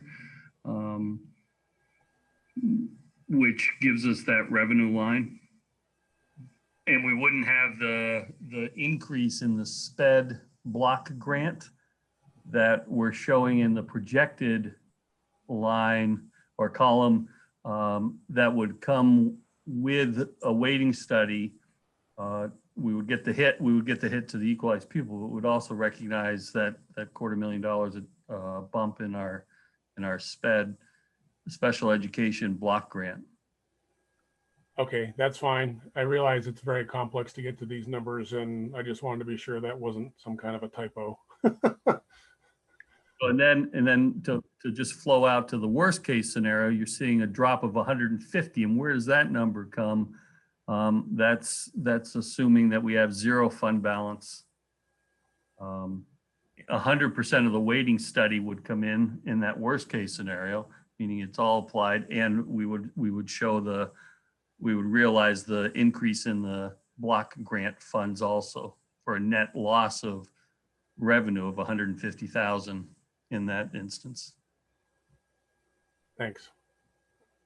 Sure. Okay, if I go back to the other document. I'm good. So I think that addressed the questions that Steve raised. Kevin, again, thought it was good to look at all the board's options. Agreed with the request for council. Also wanted to get an understanding of what modifications might need to be made to modify the bylaws. I think that's a work in progress still. But in terms of the board authority, again, Mr. Mube's opinion was that the board has the authority to repurpose schools. If Article 16 needed to be modified, his opinion is the board has the authority to make the necessary modifications. And as I said before, that opinion is supported by counsel at Vermont Agency of Education. And it was coming from the council that assisted MAUSD and many other districts in drafting our articles of agreement. We're still working on the busing question, and the most notable concern being Starksboro and their geographic distance from some of the other locations. So that also is in process. So I'll have more to share on that a little bit later. But I can just do a check-in here, Kevin, to see if I'm on the right track with the questions that you raised. Yes, thank you. Thank you. Krista was really focusing on the option that has come up sometimes and wanting to dig a little deeper into the idea of Mount Abe closing, keeping the elementary schools open as K-8 schools and tuitioning out our 9-12, and really just crunching the numbers on that, what it looks like. There's a legal component to that I have information on, and we're working on the details around the rest of that with staffing implications and the financials. So I'll have to come back at a later date with more information there. But it is important to note that because within Article 10, there's an article that speaks to that MAUSD will operate grades pre-K through grade 12. If we're changing the grades we operate, that requires a vote of the 5-town electorate. And we believe it also needs permission from the Agency of Education to change our grade configuration. So there's a two-step process there that would need to take place. So knowing that's a partial response, I can pause to see if there are any questions there. What do you think your time frame might be, Patrick, in being able to flesh that out a little bit more? I think by our next meeting, which isn't entirely clear, like probably not next Tuesday, just a few days away, but I know we're probably going to be talking about some additional meeting dates coming up. So whatever the first of those other dates are, I think we're close enough we can have it ready. Thank you. Patrick, does this option, is this the one that has the middle school moving back out to the elementary schools? Correct. So we would have 5 K-8 schools and not operate a 9-12 high school. So basically, the building that is Mount Abe would be vacant, and we would, as a district, we would need to determine what to do with that. Most likely sell it for whatever the market is for a building like that. And does this anticipate we would be trying to educate the 7th and 8th graders, the poor 7th and 8th graders who are being sent back to their elementary schools with K through 6 level teachers? Or are we going to repopulate those schools with with more 7th and 8th grade teachers? Yeah, so what we would do is it would, at least the initial thinking is, for example, if we think about some of the smaller schools, I think the numbers that I've run so far show 18 7th and 8th graders combined at Lincoln out in FY26. So that would be one section. And so we would have one section of English, one section of science, one section of math, one section of social studies. As I envision it now, and again, we could talk about exactly what that would look like, but the current thinking would be those 18 7th and 8th graders would be in a room together. An English teacher would come in and teach an English lesson. Kids would stay there. A math teacher would come in and teach a math lesson. Science teacher would come in and teach a science lesson. Social studies teacher would come in and teach a social studies lesson. And then get in the car and drive to the next school? Right. So there's a licensure piece. So there are 3 different licensures, and they kind of mix. There's most common in an elementary school is a K-6 license. So if I'm an elementary classroom teacher, I'm licensed to teach kindergarten through 6th grade. Most common license in a secondary school is a 7-12 license. So I'm licensed to teach kids in grades 7 through 12 in social studies or in math or in science or in English. There's also a middle level license, which is far less common, but enables someone to teach again in the same subject. So it's a middle level science endorsement that I believe is grades 5 through 9. But nevertheless, at the secondary level, it's discipline specific. So unless we had somebody, for example, that was licensed at the secondary level for math, English, science, social studies, which might exist, but I don't know I've ever met one. It's got to be multiple people for portions of time delivering those subjects. And so that's when we get deeper into the conversation, there's a dollars and cents component to this. And the question that we're still trying to get all the details fleshed out as best we can to answer of, does it save the dollars we need to save, is a part of it. And the other part is, what does that look like for students, and is that what we want? And that's part of the conversation we can dig into when we have it a little more fleshed out. Caleb has his hand up. Yeah, just a quick one, Patrick. Do you think that we could operate that K through 8 at fewer than 5 towns? Like, if in addition to going through the process to potentially not operate 9 through 12, if we did seek, permission from towns to close schools, and say one town said they wanted to close their elementary school for whatever reason, do you think that we could potentially operate in 3 or 4 buildings for that K through 8, or would we really require all 5 buildings because of the numbers with the extra 2 grades? I'm not entirely sure I understand the question, but my thinking goes to, by no means do I think we have to spread our 7th and 8th graders out across 5 different schools. Okay, so we could potentially fit all, yeah, that's what I meant. Like, could we fit a projected K-8 population in, say, 4 schools? 4 of our traditional 5 elementary schools, Oh, I see. assuming one of them was Bristol. Yeah, I'd have to run the numbers, but just coming from a place of knowing that we can fit all of the students we currently have technically into Bristol and Mount Abe alone makes me think that, yeah, we could probably put K-8 into fewer than 5 buildings, whether that's 4 or 3. I'd have to do a little more digging, but yes.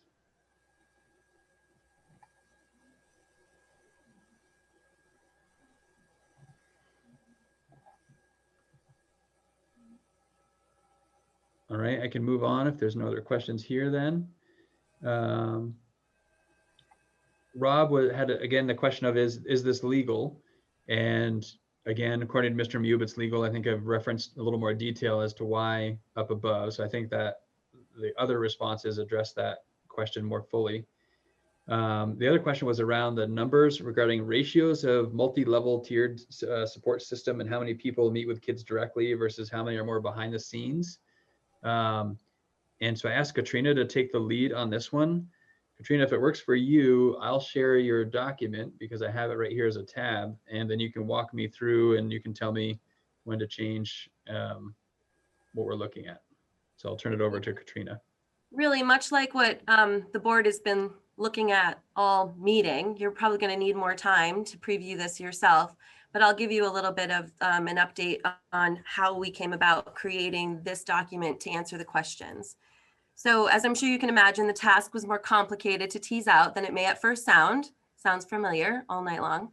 I don't know of an employee in this district who isn't here to support the education of students, putting 100% into their work and cares deeply about kids, whatever their role. So what we did was take the staff list in terms of job titles from the documents that you've seen already from Patrick, reworked them into an alphabetical order. And to first answer the question of direct versus indirect service to students, it was important that we provided a range. So when you think about how teachers may work directly with anywhere from 12 to 80 students a day, ranging from maybe a 75-minute block with different groups of kids to 6 hours with the same group of students. Also, educational assistants may be assigned to as few as 1 student a day or are responsible for supporting an entire class. Instructional coaches work directly with an advisory of students every day at Mount Abe, while others team teach with teachers every day during a math block, and then still others might provide one-on-one assessments to students as needed. So I'm just telling you all of this to kind of give you a picture of the range that we needed to come up with, settling on a frequently, occasionally, and rarely sort of a benchmark to give you a sense as best that we could. It's imperfect, as everyone's day is different, but we tried to land on what's most normal in terms of contact time for our staff with kids.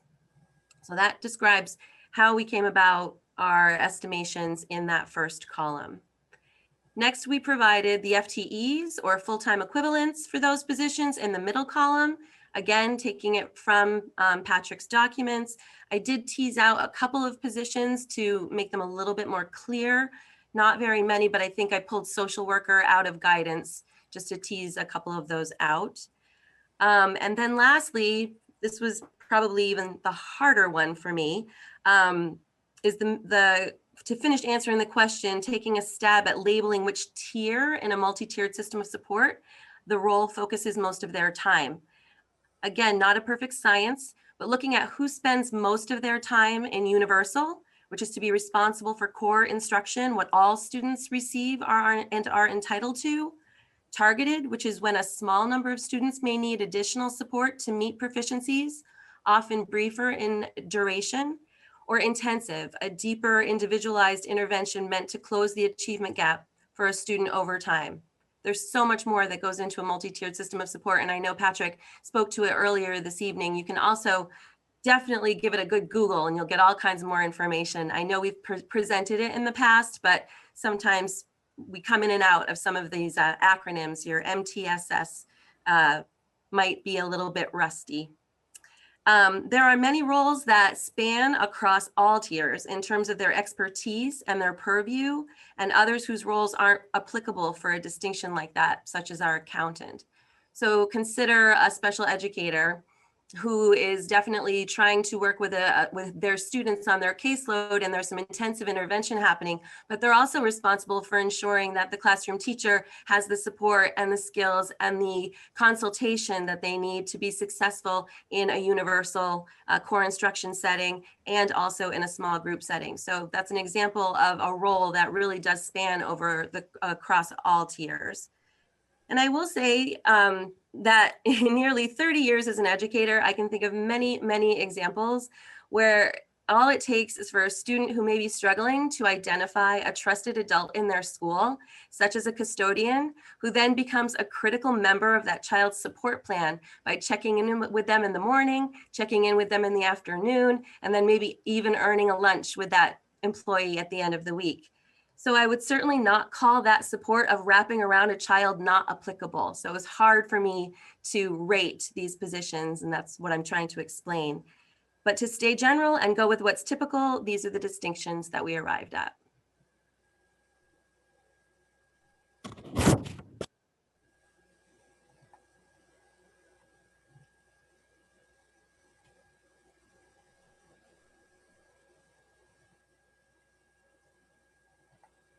Patrick, while you're scrolling down, can you clear me up on what portion of special ed is revenue neutral? So keeping with the theme of simple questions that have complicated answers, most expenses in special education, so those are expenses that do not exceed, I believe 60,000 is now the threshold, and I'll have Susan weigh in as needed here. Any expenses up to $60,000 are reimbursed, I think, at 46% of that Actually, amount. 56%. 56% of that amount. Costs that exceed 60,000 are reimbursed at 95%. And so a student whose needs cost $100,000, the first 60 are reimbursed at 56%, and the next 40 are reimbursed at 95%. And to further complicate it, we don't have any choice as to whether or not we employ folks to handle whatever special needs we need to address. Yeah, so as the IEP teams meet and they determine the supports that are needed for the student to be successful, those decisions become binding, and we are required by law to meet those needs and provide those services. Okay. Which is why it's really critical to have really well-trained LEAs attend those meetings, because they have their eye on processes and procedures to ensure that we're not over-promising in certain areas or under-promising for students. Susan, can you just introduce a new acronym? Can you flesh that out? Yeah, sorry. Yeah, so it's required by federal and state law that all IEP and eligibility decision meetings are overseen by what's called an LEA, or a local education agency representative. And that person has to have knowledge about special education law, as well as knowledge of the funding mechanism that we have in place. And I kind of bring that up just to kind of, I know special ed can get on this list, these kind of lists sometimes, and they're on your staffing lists, and people may ask, why aren't we, poking at that pocket? And there's lots of restrictions around it, is my only real point in bringing this up. And honestly, the best way to poke at that pocket is a preventative action, right? So our universal supports first, making sure that those are the very best they can be, and we provide all the supports we can there. And that's true for the special education need, but all need, right? The best approach to address student need is to prevent that need from developing, and that happens at that universal level. Then having really strong targeted interventions is the next step. And if those are unsuccessful for ideally a small percentage of our students, we have that more intensive level where interventionists and special educators, and we're starting to use the term interventionist to include both interventionists as we've come to know them, literacy interventionists, math interventionists, but also to include special educators in that interventionist category, because that is exactly what they do. And as Act 173 hopefully moves toward a decision point, the funding will enable us to even more so consider interventionists and special educators really symbiotic and allow them to work more fluidly with students. So good things on the horizon. We're just trying to get there. So Rob, I guess I want to turn it to you to see, this was an attempt to respond to your question. I want to see where we hit the mark and where we might have missed it. If there's any follow-up information, we might work to prepare for another meeting. No, I think I just want to, sit and take a look, and I'm still sort of learning the whole MDSS as it applies to MAUSD. So I really appreciate the work behind that, Katrina and company. So thank you very much. Great. I'll move us on then. So next up was Kristen. Kristen wanted to invite Addison Northwest to form a merger study committee. So you'll see an action for that on tonight's agenda. In addition, Kristen was interested in not having sixth graders move 2 or 3 times in a 3-year period. And I completely agree. And taking a look at that, I think it's very feasible to modify my recommendation to not have sixth graders in 3 different buildings in 3 different years. Well, they'd be sixth graders into 7th and so on. So I think that makes great sense. It's certainly best for kids. And I think we can still achieve the savings we need to in that window of time to be able to make that happen. Kristen, was there anything more there before I move on? No, thank you, Patrick. Welcome. And then, may I? Sure.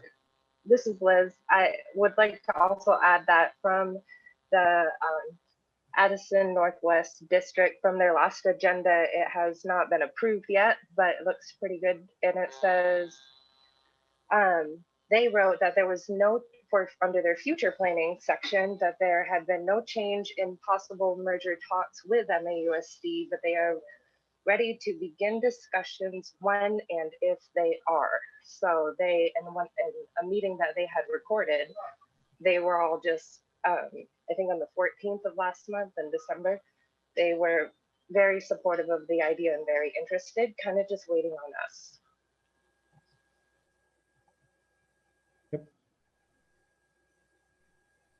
The next question was Sarah McLean's. 2 parts. The first one was wanting me to take steps necessary to meet with the teachers union to get the documents that we looked at in executive session available to the public. And I was able to do that. I met with the union on January 7th after a fairly lengthy conversation looking at that information. We agreed there is definitely risk in that information being out.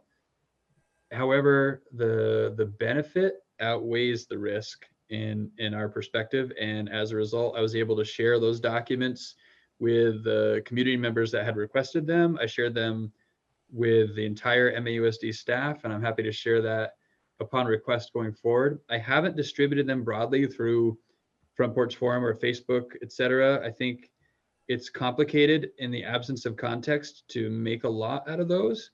So in an effort to not introduce less clarity, I haven't distributed those broadly. That's something we could certainly talk about, the pros and cons of doing that. If we were going to distribute those documents more broadly, I think it would be best done in an opportunity to set some context for them as well, so that people can make heads or tails out of what they're looking at. But I think that has happened, so I feel good about that. And she also was interested in getting legal analysis regarding Article 16. And again, Mr. Mube's opinion is he hasn't necessarily weighed in on whether or not Article 16 has to change, but has weighed in on if it does need to change, that the board has the authority to do so. And then, sorry, Liz, I haven't got a chance to start on your question yet, but it's there. I haven't lost it, and I can have that ready for a future meeting as well. No problem. Thank you very much for the time you took on all of this. Sure. And so I can try to answer any last questions. And if there aren't any, I can turn it back to Dawn. And I'll stop sharing my screen now so that we can see more faces.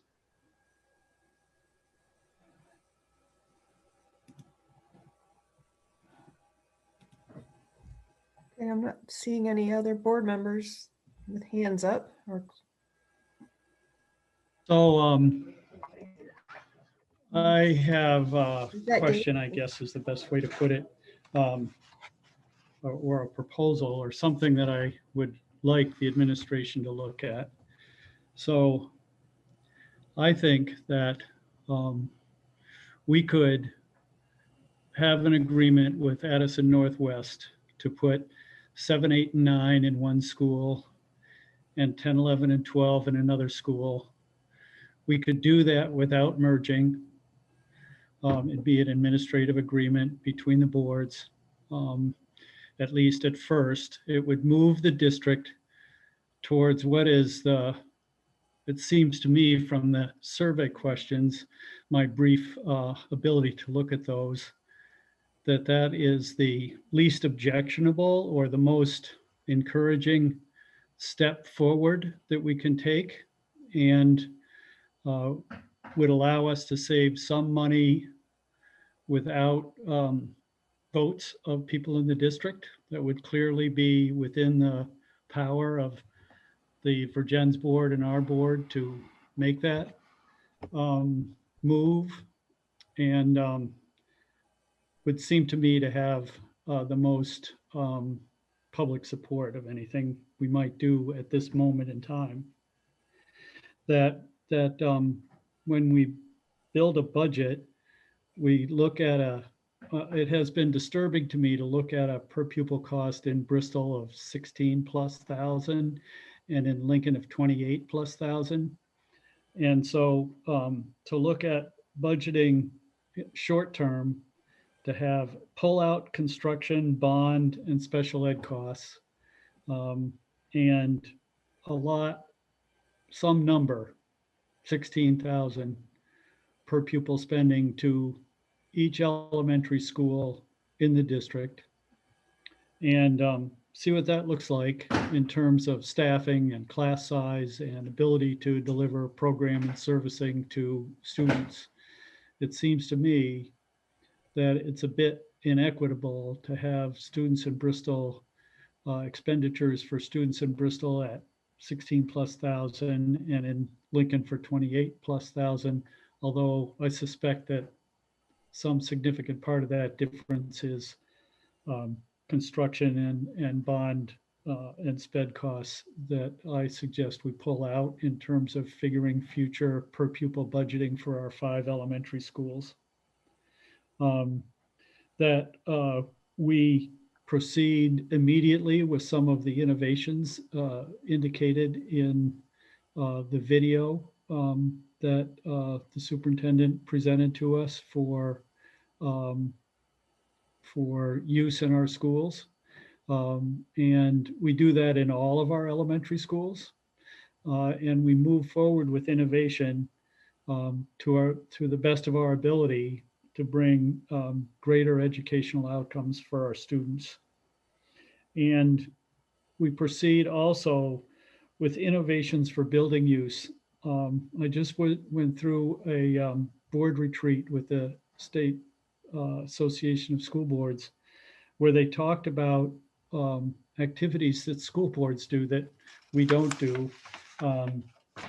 For example, discussing dress code, the literature list, the budget, discipline policies, goals tied to equity, and curriculum issues. I was most struck when I joined the board that we had no financial committee or budget committee. Even other school districts in Vermont operating under policy governance do have budget or finance committees. But that we proceed with innovations for building use, coffee, having seniors come in for coffee in the morning, rentals to state and local government of vacant space in these buildings, and other ways to bring community efforts into the buildings. So when and if we need to close these buildings, we have already begun the transition of community use of those buildings and community support for what we need to do in terms of closing schools in the future. So that's what I would suggest for a path forward. I know that some of it may be impossible, and some other pieces people may have better ideas. But I think it was Steve who asked for Plan B, and this would be my Plan B. Thank you. Thank you, Dave. Is there any other responses to Patrick's presentation of information or anything else that was brought to the board members' mind that they would need for additional information? Liz? When I saw the bonds on Starksboro and Lincoln and I looked in our agreement, it wasn't entirely clear to me what happens with those if we were to close one of those schools. So that would be helpful to know more about. Thank you. That's a pretty quick response. If we closed a school, my understanding is if the town were to buy that for $1, the town assumes the debt on that building.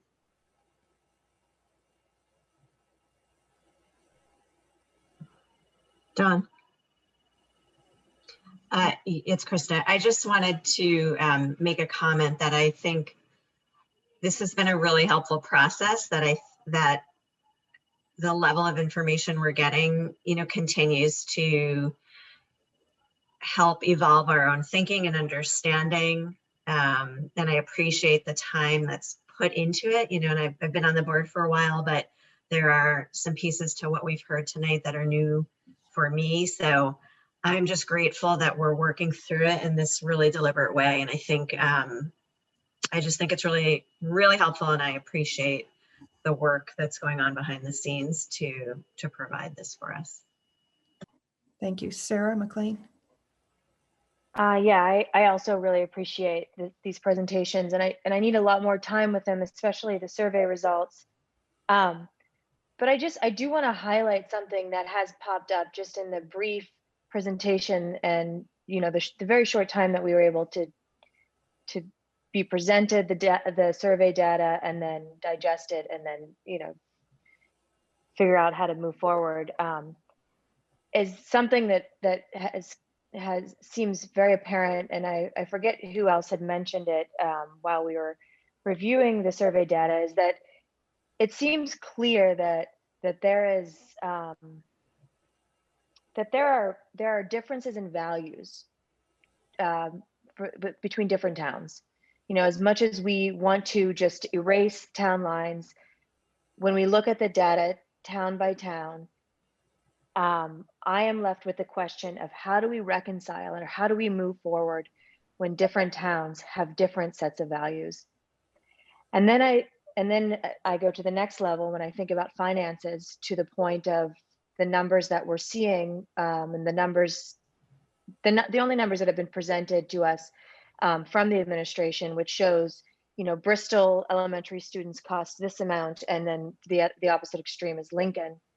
Is what is the burden of a town like Lincoln on the district, and what is the benefit? And I'm just talking quantitatively, not qualitatively. I know that we're all part of this district, but I'm interested in knowing the burden and the benefit to the district to have Lincoln as part of the district. That's just something that a question that I ask myself when I look at the survey data with the differences in values.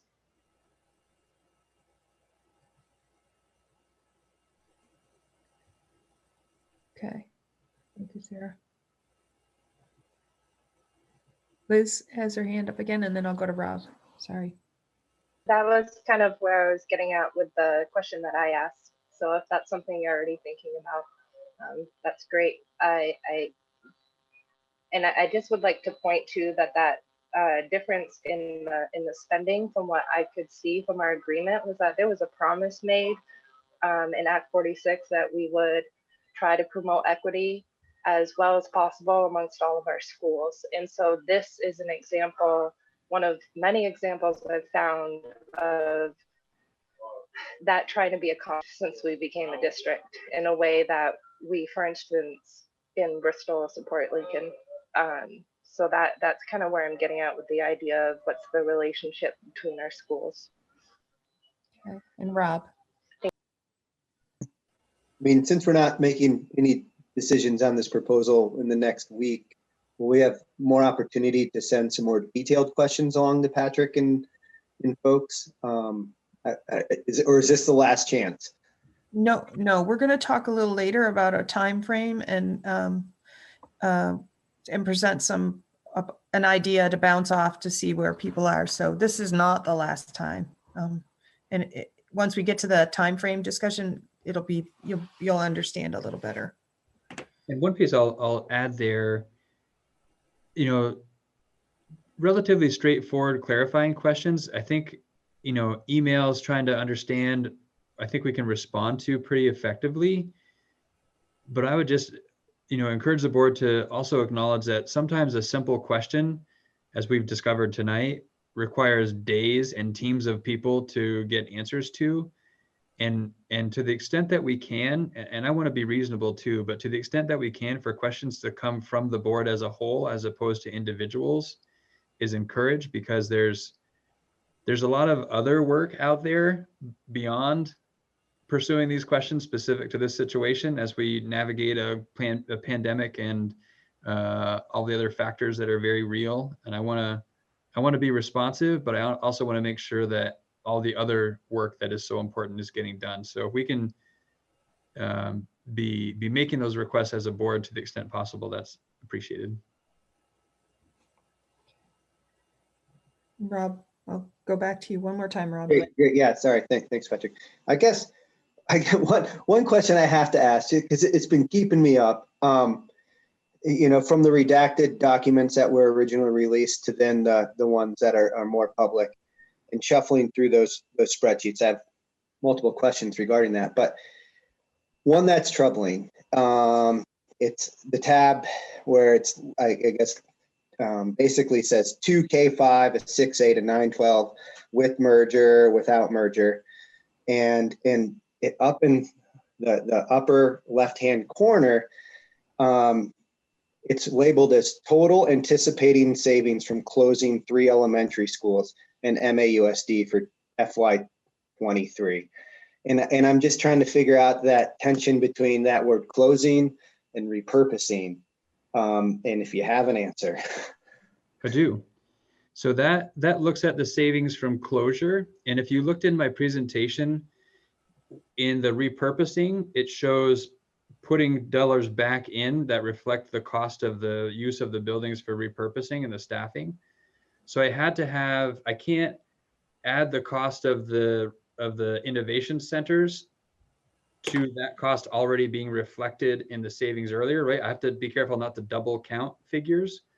So I had to start from a place of, if those schools were closed, these are the savings that we would realize. And then I'm going to add back in the staffing and facilities costs for the innovation centers to give an accurate representation of what the financial impact is. So that's how that works.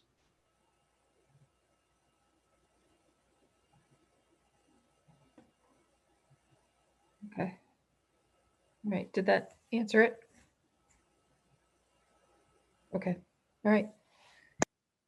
All right. I'm going to try and keep us moving along because we still got a lot to talk about, and I don't want to be here till midnight. The next is an action item to form a merger study committee. So really, you'll need a motion to start this discussion. I have a motion. Okay. It's gonna be a little long because we're not proposing this lightly or for small reasons, and I just want to show that we're putting student needs first. So there's a little preamble, and then there's the actual motion.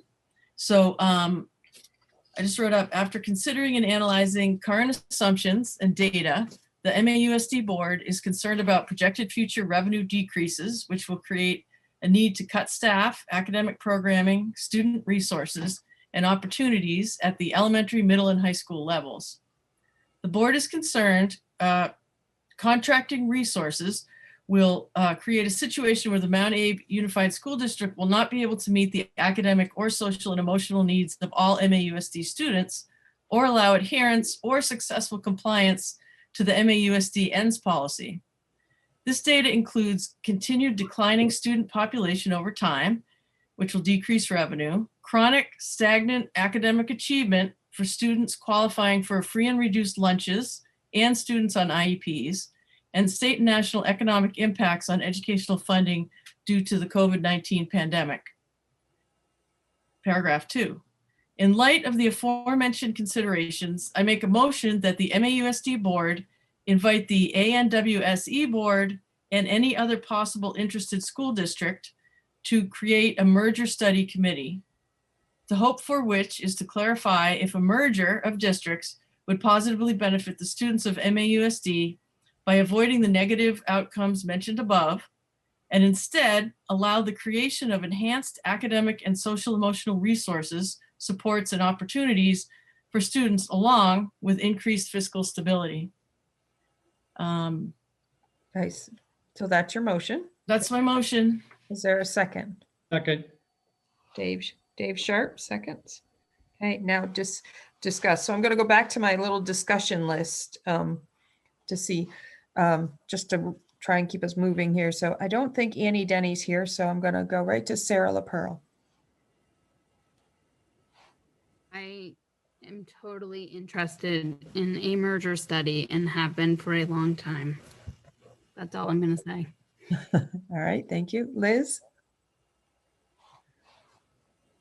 I very happy to get that information going. I think both of our communities, or both of those districts, communities of those districts will want and be very interested in that information. Thank you. Okay. Andrew? Sounds like a great idea. Okay. Caleb? Oh, Caleb's still here. Are you still here, Caleb? Yeah, I'm here. Just gotta unmute. So I like the motion sounds reasonable. I last week, after saying we weren't gonna make a decision, I think this is a confusing message, at least for me, because the proposal has merging with Virgins as phase 2, more or less. So after saying we weren't going to take action, now we're taking action on basically a necessary step to move forward with the part of the proposal that we're in theory still deliberating. So this step should happen, but honestly, it feels premature to me. I mean, we've seen the survey results tonight. Really appreciate the job that was done putting those out there, but obviously it's very new to everyone. This question is, I haven't had a chance to digest that yet. And yeah, so this feels too soon to me. I can't support this at this time, but I think that once our board works through everything we've been talking, this is kind of a new action item to me a little bit. I wasn't expecting to see it quite this quickly. So anyway, that's just it. I think that it's, if we decide to move forward with this proposal, it seems like a necessary step, but to do it in advance of our decision feels pretty confusing to me. Thank you, Caleb. Steve? So I think that whether we move forward with a proposal or not, I think at some point in time, people are going to want this information. I also think our timeline that we have for executing it, if it does happen, if we wanted to try to keep kids from having to move 3 times, it's pretty far out there. Patrick, what was the earliest you thought if we were to crack the whip and get this going right away? FY24 maybe? Yeah, FY24. I don't really think it's practical to think a change, the merger could happen and take effect by 23. I don't think that's practical. Just thinking about our study last time around, I think we took a year to a year and a half for the study. And then there was another several months of informing folks ahead of the vote. So realistically, it's a year and a half-ish, or maybe more process start to finish. So that has me thinking FY24, which even that may be somewhat aggressive. So, in the amount of time that it's going to take to even execute the merger,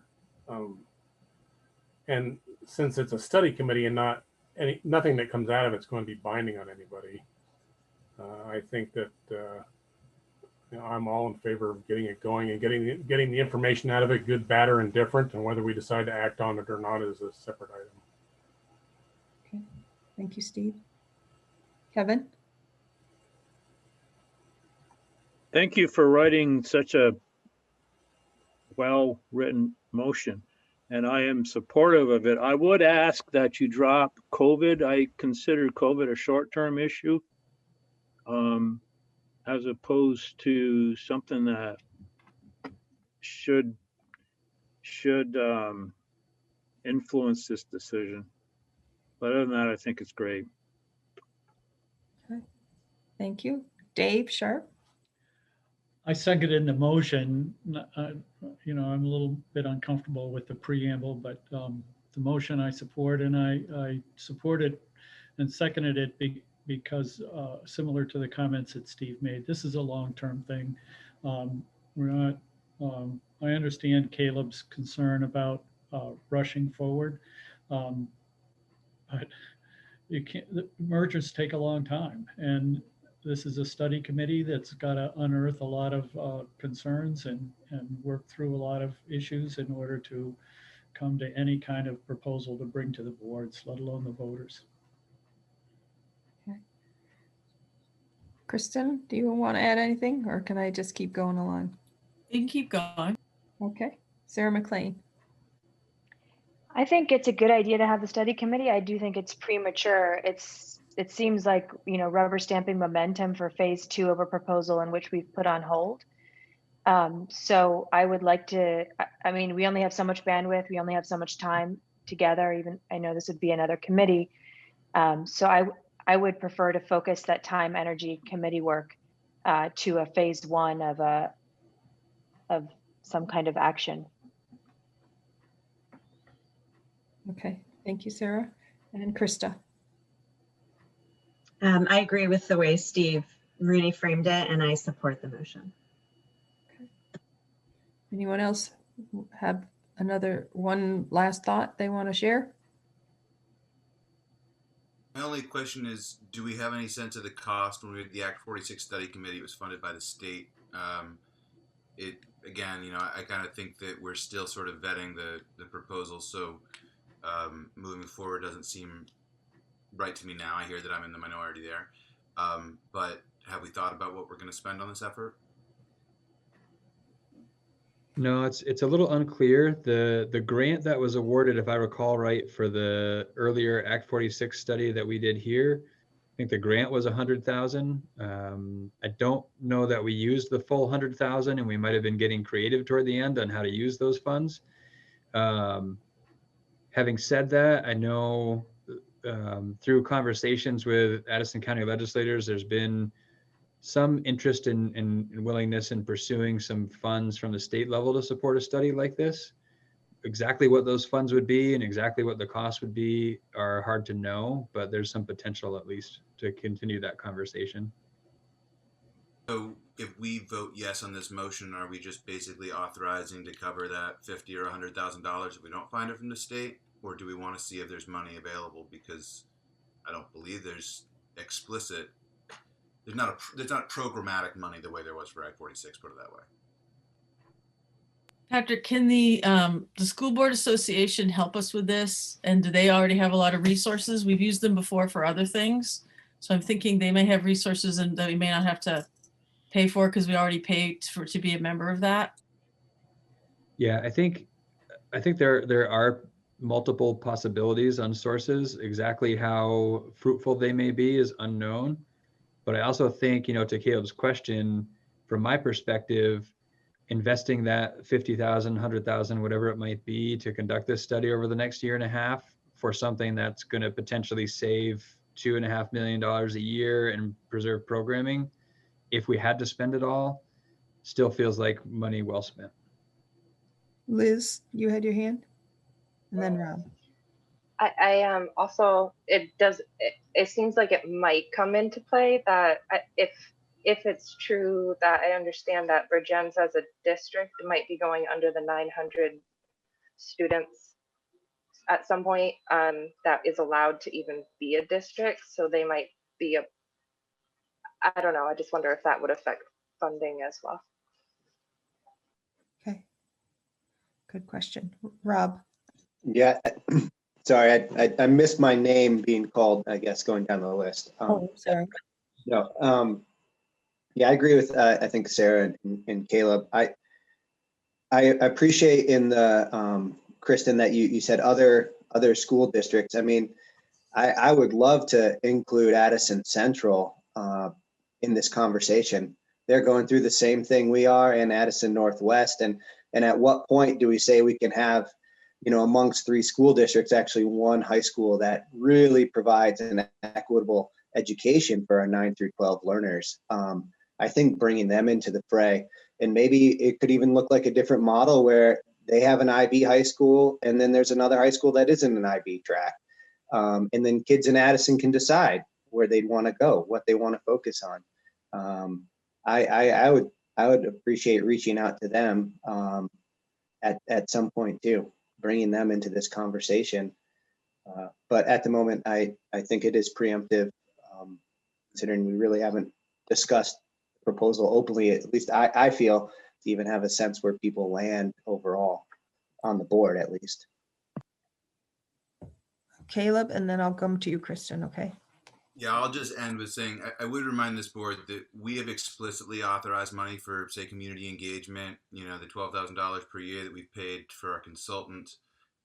This is a much bigger ask. This is an ask that was not covered by the local district for Act 46. And to Patrick's point, that it is money well spent if the merger goes through, right? So it's money towards an investment in a decision that has not been made by this board.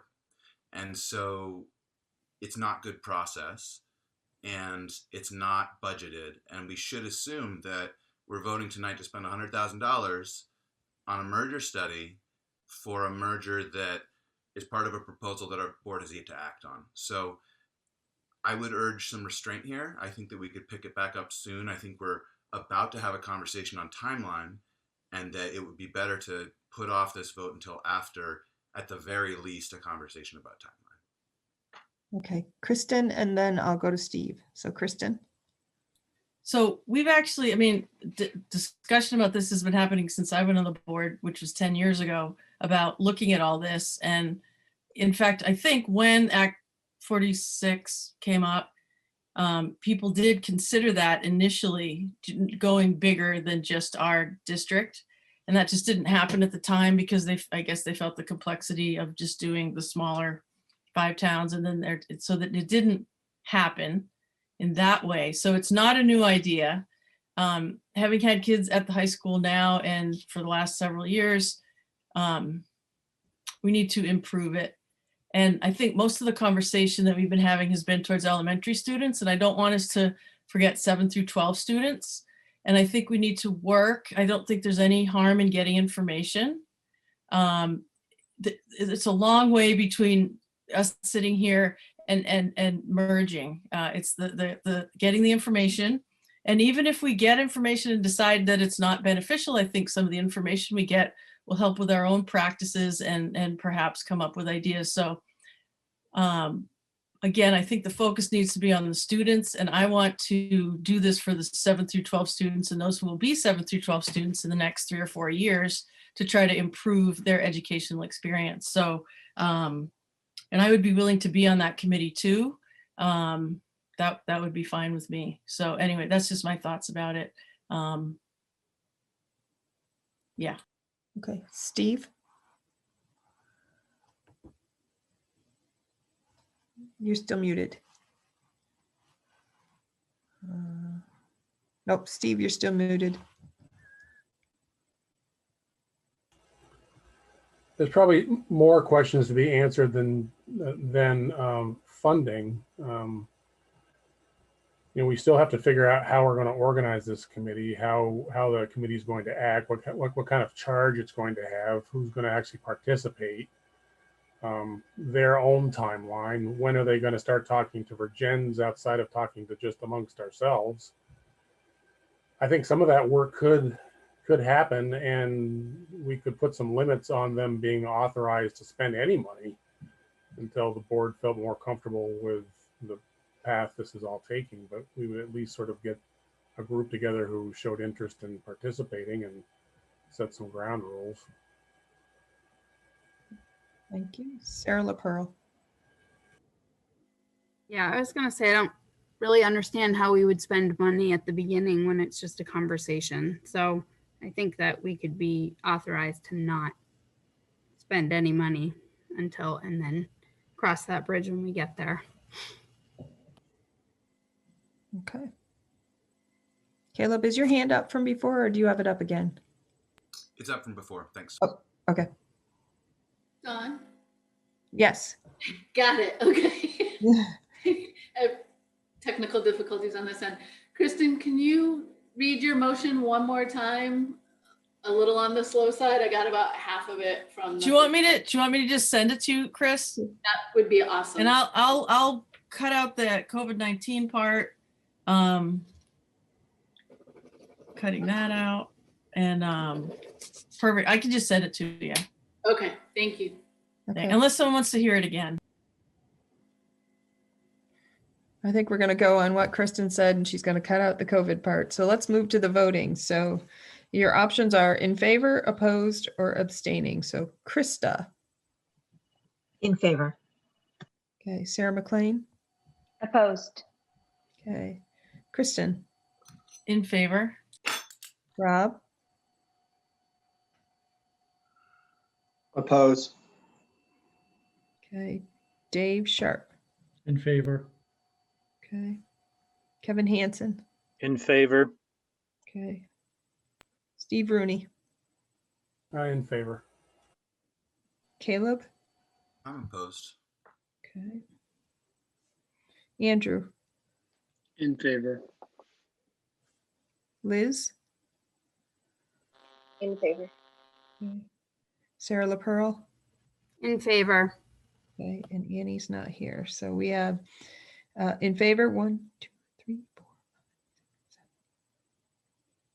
8 in favor and 3 opposed. So the motion carries to form a study committee per Kristen's motion there. All right. Okay. The next piece we're going to move on to is an action item to determine the timeline for the facilities decision-making proposal.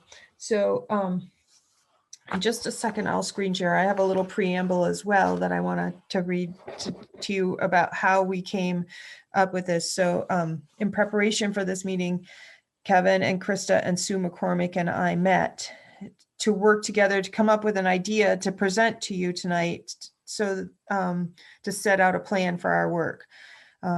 So we really asked ourselves, what do we need to do over the next 6 months to bring us to a place where we'll be comfortable as a whole board making a decision?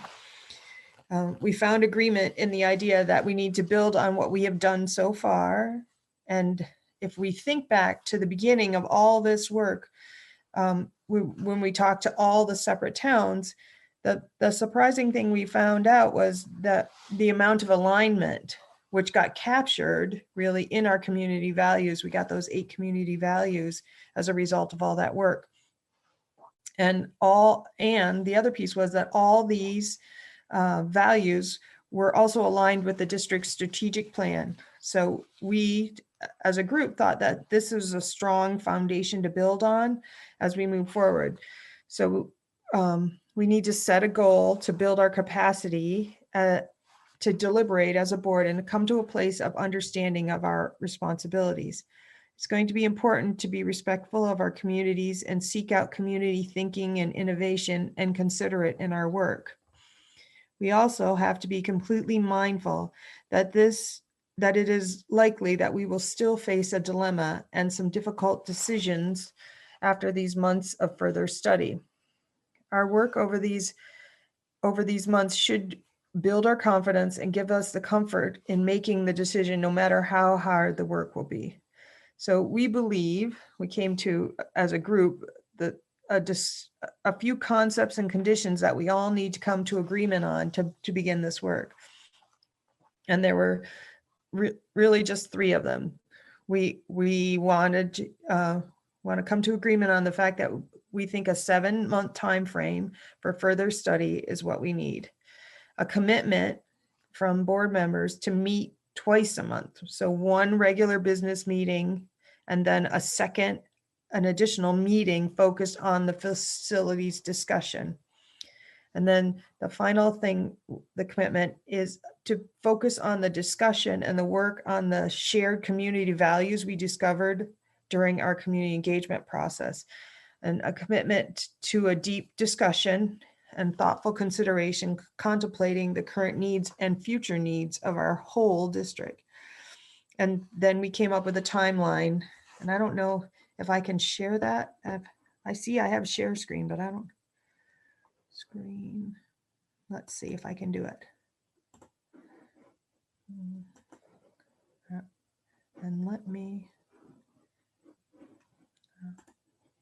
There. Nope, sorry, I can't see my tabs. Nope. And I'm new at this. I can't find my tab. There we go. Nope. Where did it go? Don, I can no longer see your screen. I could for a second there. Oh, okay. All right. So let me try again. I don't know what I'm doing wrong. Well, it's good to bring up what you're going to look at first and then share the screen. Yeah, I had it and now it's gone. So hang on, let me find it again. Sorry. I'm a newbie at this.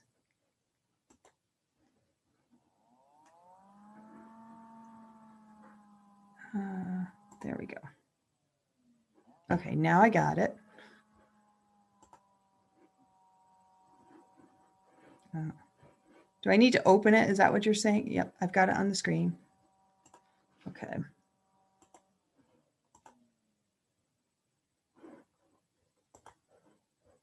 Okay, so here's what we were looking at for a time frame, and we went so far as to even fill in some sort of guidance or work to work out at each meeting. And Krista and Kevin, please jump in if I've missed something.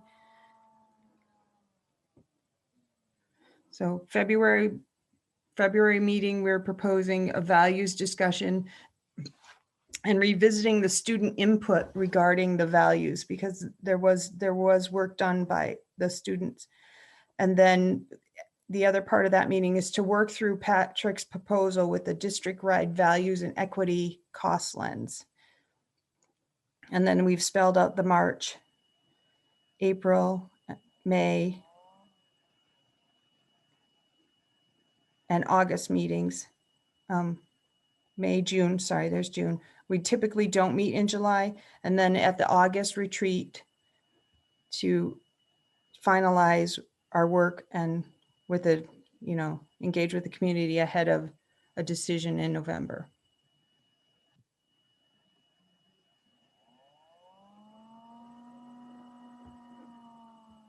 Does that, Krista or Kevin, have I missed anything?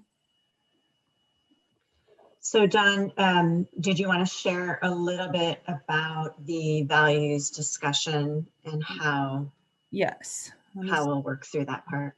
I gotta find. Or an idea that we had. I see it. It's next to the Zoom tab. This one? I can't see it. It's blocked, so I have to get. Nope. I got the Zoom but now you're not sharing anymore. I got the Zoom tab. Let me open it. Now let me go back. I'll be really good at this next time because I've done it now.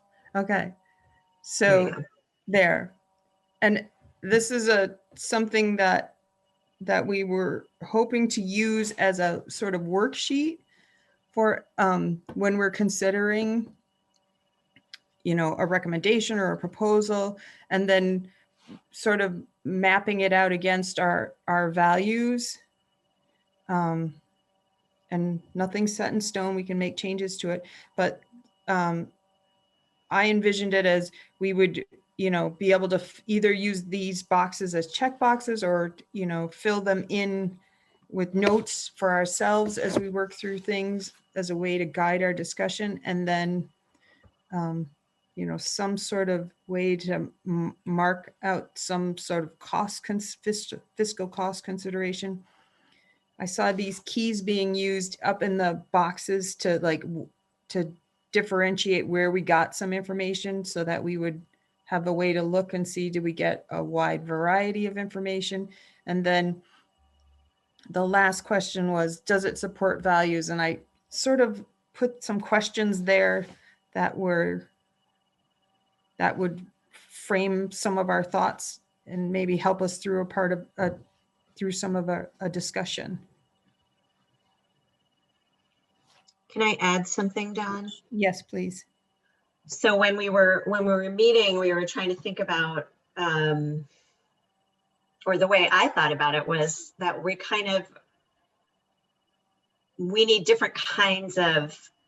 to do different kinds of work to move forward. We need and have been getting more information.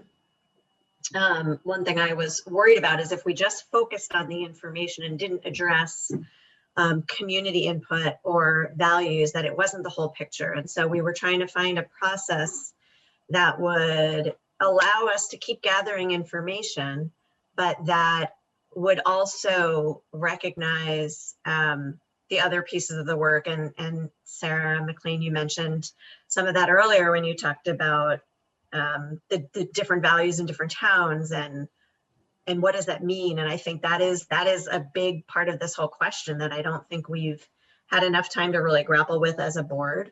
And so there's that board development piece that we wanted to try to work on, but within that context of our values. And then we also recognize that we have a lot of community input, but we also have some community members who are actively engaged in problem solving. And so how do we invite that into the conversation so that we're open to the idea that there may be other ways to think about this? And so this process was an attempt to honor that we know we need to do something sooner rather than later. We don't want to necessarily redo everything that's been done, but we want to keep moving forward in a really deliberate way that that ends up being productive. So, and I think also that Sue McCormick can play some role in some of the board development types of, like, a meeting where that's the big focus. I think she could probably help with a facilitation role or help us flesh out more of that values worksheet. So. And then the other thing, even though it is a community value, is equity has multi-tiers of meanings or implications. And it would certainly be good to step back and think about that as the relationships within the different aspects in the different towns and that sort of thing too.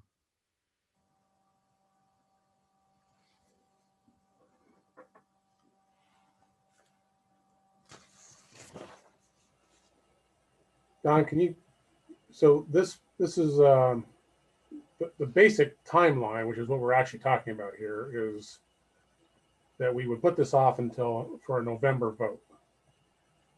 That's the basic proposal, right? Yeah. Okay.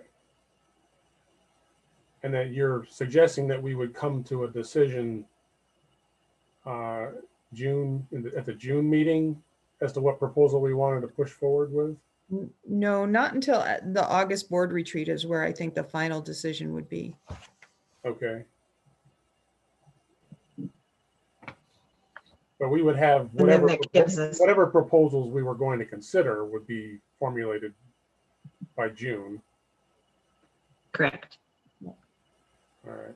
And the March meeting did have a space in that frame of that meeting to walk through a community proposal or, you know, in the March timeframe. And then there's another time where we asked, do we need anything more in April? So do we need more options? Do we need more proposals? Did we, you know, how are we doing? Kind of check in with ourselves. Krista, can you unpack for me a little bit how we will be able to harness and incorporate the skill set and the interest of community members who are problem solving into this timeline?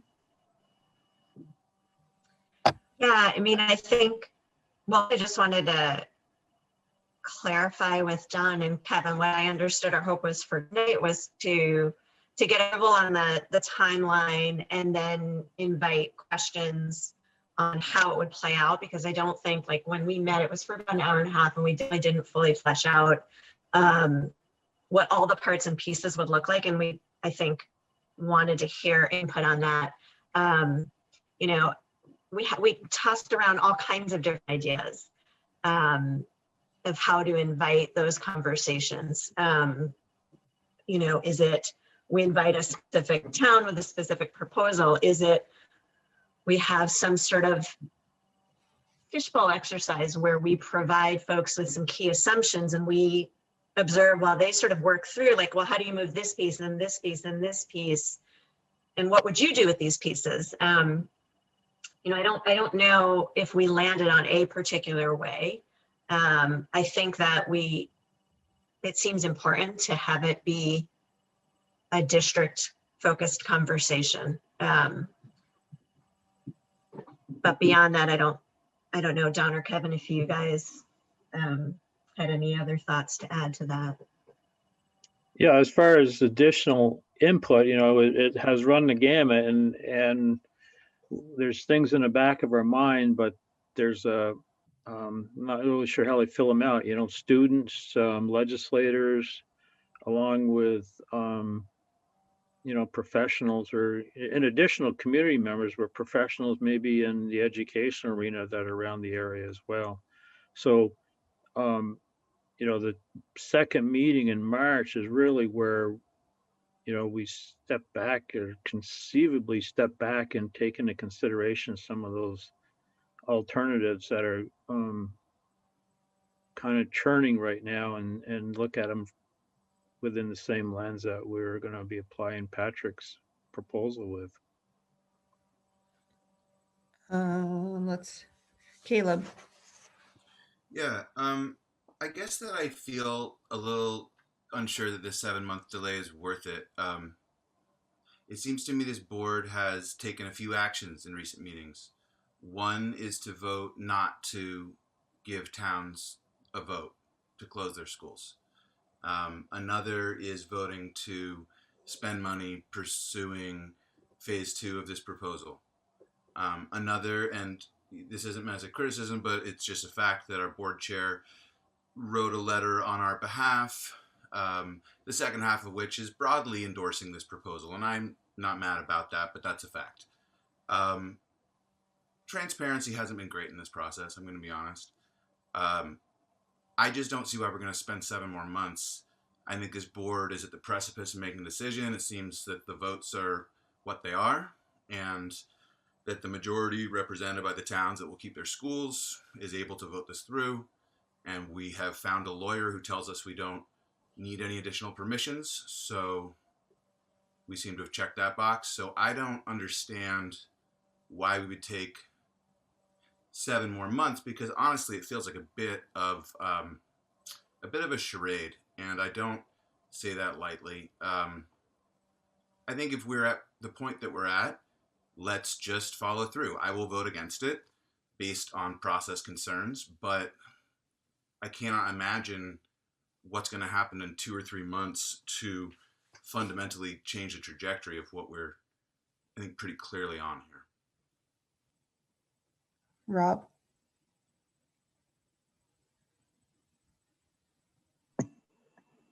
With this timeline out to November, now that we have at least on our end, here in the district, the study committee attempting to reach out to Edison Northwest. Would that committee have to have results by November then also?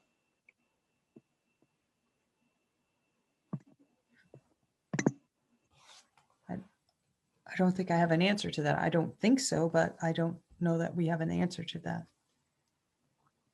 I guess if the answer is no, then what would we be putting forth in November without clearer answers, at least through that lens, just out of curiosity? Okay. Dave? So, whoops, I'm still, okay. I think it would be incredibly divisive to decide to move forward. I think it was so incredibly appropriate to table this. The board would be split. We'd have very angry people in the community. We could end up in the courts. So moving forward with the superintendent's proposal, even if eventually it's found to be the right proposal, I would much rather see consensus on this board or close to it. And I would love to see the concerns of the community members answered. If we're going to move forward, we need to do it in a way that embraces the community and brings people in. A vote today or the other day when we decided to table it to go up or down on the superintendent's proposal would have been a huge disaster, and having the time to further evaluate it. And as Kevin said, look at other proposals. I've put one on the table. Other people may have other ideas, and to get input from community members that I know have thoughts that could be supportive of a way forward. Furthermore, we have $100 million on the table for education in Vermont. Now, Lord knows what the details are coming out of the federal government. I asked Peter Welsh to forward those to us as quickly as possible. I was in a conversation with the speaker. As I said earlier, they have no idea what the limitations or indications are going to be on that money. There could easily be more money than that, up to 300 million. So, you know, in terms of like the financial future of our school district is in a big question. I'm not sure that's going to be resolved by August, but I think we'll have a whole lot better idea of where we're going forward.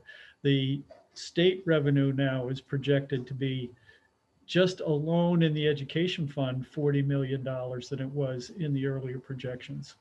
So that's going to affect this 9% increase that's projected out of the state education, or actually the state treasurer, the tax department has made this projection. So, you know, there's a whole lot of flux here that we need to work through and maybe come to a consensus around some proposal in August, and then maybe have something ready for voters in November. To try to do something faster than that, to me, seems like a big mistake. Thank you. Kristen. Kristen or Krista, sorry. Kristen, I had the same problem today when I picked up my order at good times, like, you know, when names are the same, but I got the right order eventually. So I just wanted to say that me voting against having every town vote to close their school was not that I don't think towns should be given that right to vote to close their school. I think I agree with Dave. I think we're going to come up with something in 7 months, or I think that's what you said, Dave, that's different maybe than exactly what Patrick proposed. So I don't understand. I think some members are making assumptions about where people are at that are inaccurate. And anything that it was just mischaracterized.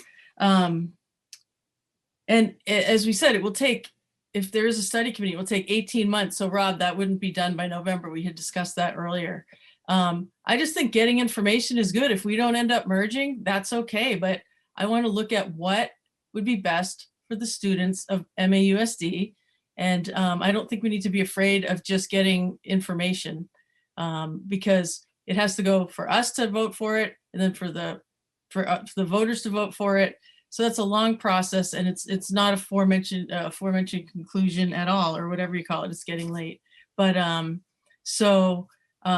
think it's really good to continue, even though it's sort of like fingernails on a chalkboard at this point talking about this, but we have 7 more months of it now, and we can get more information, and I think it's the right thing to do. So thank you. How about anybody who hasn't had a chance? We're kind of out of order here and going down our list. Andrew, I see you're unmuted. Are you waiting for a chance to say something? Sure. Yeah, I've got a lot of different thoughts about this. So I guess my biggest concern is this idea of putting it off 7 months sounds a little bit like what a lot of the work we've already done. And maybe in concept, it would be a lot different.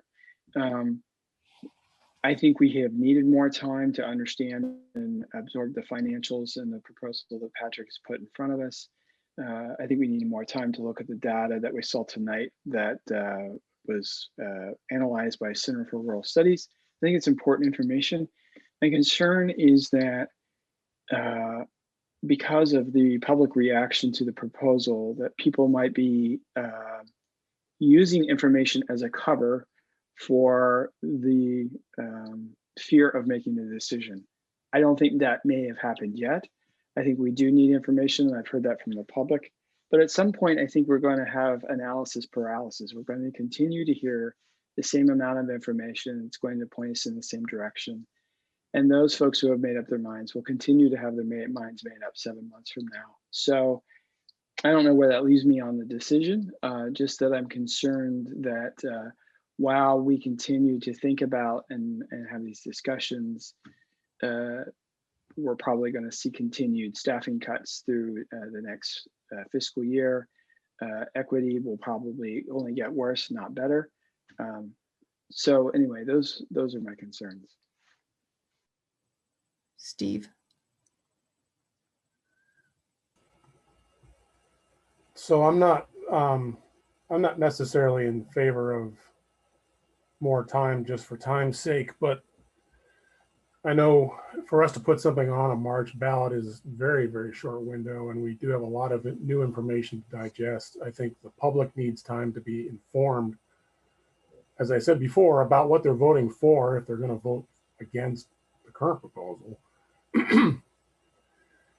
And if we're going to take time, then it may be that somebody can come up with a different blend of moving folks around somehow to solve this in some other way, and so that'll provide that time. My biggest concern is that I haven't heard from Patrick what kind of impact it's going to have to delay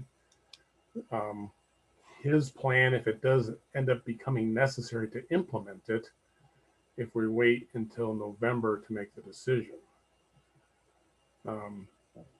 Obviously, if we're not going to do anything and just sort of deal with it as a, the FY23 with just letting the chips fall where they may, then I'm assuming we can kind of just do that as we go along without a lot of extra time being necessary. But if we're going to do a wholesale, repurposing of the district and getting central office into Beaman, et cetera, that's a lot of work. And I would imagine we need every minute we had to execute it if we could. So I'm curious to know what Patrick thinks about delaying till November to make a decision, which it means that we won't have any decision. We won't be able to probably execute a plan until the fall of 22, right? Or the fall of 22. Yeah, I'm happy to weigh in, and I'm still formulating my thinking on it, but my reaction is I'm concerned if we think about it from a November vote that then requires a 30-day period to wait to confirm the vote, we're realistically looking at early December that we have confidence that the vote stands. We then have an April 1st deadline to issue contracts. So that gives us a early December to early April window to map out who goes where, and what contracts get issued. So that causes me some concern. And that's coming from a Band-Aid approach kind of guy. Like I think pulling the Band-Aid off is often the way to do something. However, what gives me a little bit of confidence is we'll know in August what direction the board is intending to go with the November vote, like at least what it's going to put out for a vote. And obviously there will be a lot of work leading up to even the August retreat where that gets confirmed. So I feel like we can begin to build for what is anticipated in the event that it gets approved, and then we can move swiftly. So it's not impossible. It will be a Band-Aid ripping approach. And I'm up for it because of the concerns I have about FY23. So that would be what would need to happen to make the change for FY23. Another approach is whatever happens in November doesn't take effect in FY23, but takes effect in FY24, and we sort of absorb the hit that we're projecting in FY23. I have concerns going that way as well. So I don't know how helpful that is, but that's the way I'm kind of reading it at this moment. Can somebody just clarify what question we'd be asking of voters? Because that's a little confusing to me. I thought we were putting off a board decision. I know that if we change to like not operating 9 through 12, we need a vote, but we don't need a whole town vote to accept Patrick's proposal, assuming what Mr. Mube says is correct, that we don't need a good, isn't that right? Like, do we need to put something on a full town ballot if it's still operating a pre-K through 12? In this litigious society, in my opinion, we want to be really crisp on the articles to make sure they're in concert with the proposal. Can you clarify that, Kevin? I don't know what you mean. Well, I mean, Lincoln's got lawyers, Starksville's threatened to get lawyers, so this thing could get tied up in courts for years. What are you saying would be the ballot question? So specifically, me personally, it could be a modification of the bylaws. To I don't know. It could be just. We've never been talking about a full town electorate. It's just a little confusing to me that now we're talking about putting some unknown question on the ballot. I think our process is confusing enough without conflating processes. I'd love somebody to tell me what we'd put on the ballot in November. We might put a vote to have a town close their school. We could put a vote to have a town close their school on a ballot. Okay, so we would. We could. I don't know. I mean, this is all hypothetical. Yeah. We haven't come up with anything yet, Caleb. So we could ask someone to close their school. I mean, that could happen. I mean, I don't know. Kristen, I'm just saying that there's been a conversation here where we've talked about having a 5-town vote that would take 30 days to confirm. And I'm just trying to figure out what that vote would be because I can't think of one. We didn't, did we specifically say it was a 5-town vote? I don't think we did that. It would be any vote would need that amount of time to happen. So I don't think we specified what vote it would be. Okay, the only vote that's not a 5-town vote is the individual elementary commissions. That's the only non-5-town vote that exists. So if we're talking about that, great, but that's a very specific thing.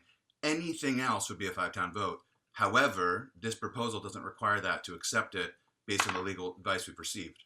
I'm just trying to have some clarity. But we don't know if at the end of all of our stuff that this will be what we end up with, right? That's the whole point of taking more time and asking more questions and getting more information. So, but if we did, it would not require a 5-town vote, right? If we did, we don't know. I don't think we know that yet. I don't think we know that. I think we need to talk to Mr. Mube again, or however you say his name. Patrick? Yeah, I don't believe, based on my current understanding, that phase 1 would require a vote of the 5 towns. Phase 2 would, because to merge would require that, but phase 1 would not. Krista? Well, I guess I'm concerned because I thought this was all, this process is to determine what we're even going to vote on. And so I'm concerned, Caleb, if you're raising questions about a vote that we haven't even decided what it would be yet, that it would derail us from deciding to just take more time to look at this. I guess I'm concerned the direction of this is going in a way that we're getting pigeonholed into it appearing like we're saying something that we're not, or that I'm not intending us to say. I'm just intending to say, hey, can we agree to take some more time to decide what we want to do? As we decide that, I think we'll want to have conversations about what would this look like? What would that look like? Is it a 5-town vote? Is it, I think it's adding to the confusion to get really stuck on what a particular vote's going to look like, since we haven't even decided what our process is going to be. Dave?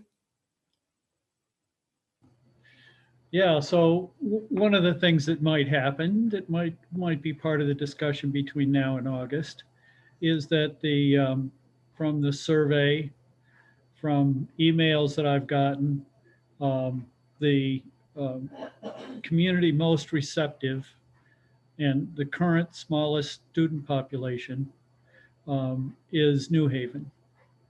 And so what we might decide as an alternative is to close the New Haven school and move the administration and the pre-K program into the New Haven school and keep operating Lincoln and Starksboro, at least for the short term. You know, I don't know what those numbers look like. I have no idea whether that's a feasible conversation to have at all. But I'm just saying, you know, we have options other than up or down vote on the proposal in front of us. And I think we need time to get some input from people. I have at least 2 people that have knowledge that would be willing to talk to this board and share their knowledge, and figure out what the best future is for our 5-town community, for the students, for the communities, for the taxpayers. And I would vote, because if we're going to have a vote, that's my duty to vote. But I would be very concerned about having a vote for putting something on the March ballot. Rob? Yeah, I hope we continue to extend the timeline through November. I think we do have people's attention now, and my hope is that we really honor what people in our community, our faculty and staff. That letter from Robinson, the staff there was beautiful. I really appreciated it. I assumed it took a lot of courage to put that together, in the times that we're facing with the proposal on the table. And so I want to honor that and thank those folks. And we have, let's use this time to our best of our ability, but let's make sure we actually really take in and listen to what people are saying, and try to work with folks if they're bringing really good ideas, and incorporate that in anything we move forward. That's my hope for the next X number of months. If we do decide to extend, which I think we should. So thank you for that. Thank you for that timeline.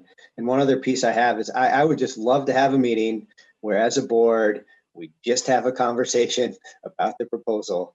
No other items on the table. Let's just have an open, honest conversation. I can read between the lines where people land, but I would love to hear why they land where they land. Thank you. Sarah McLean?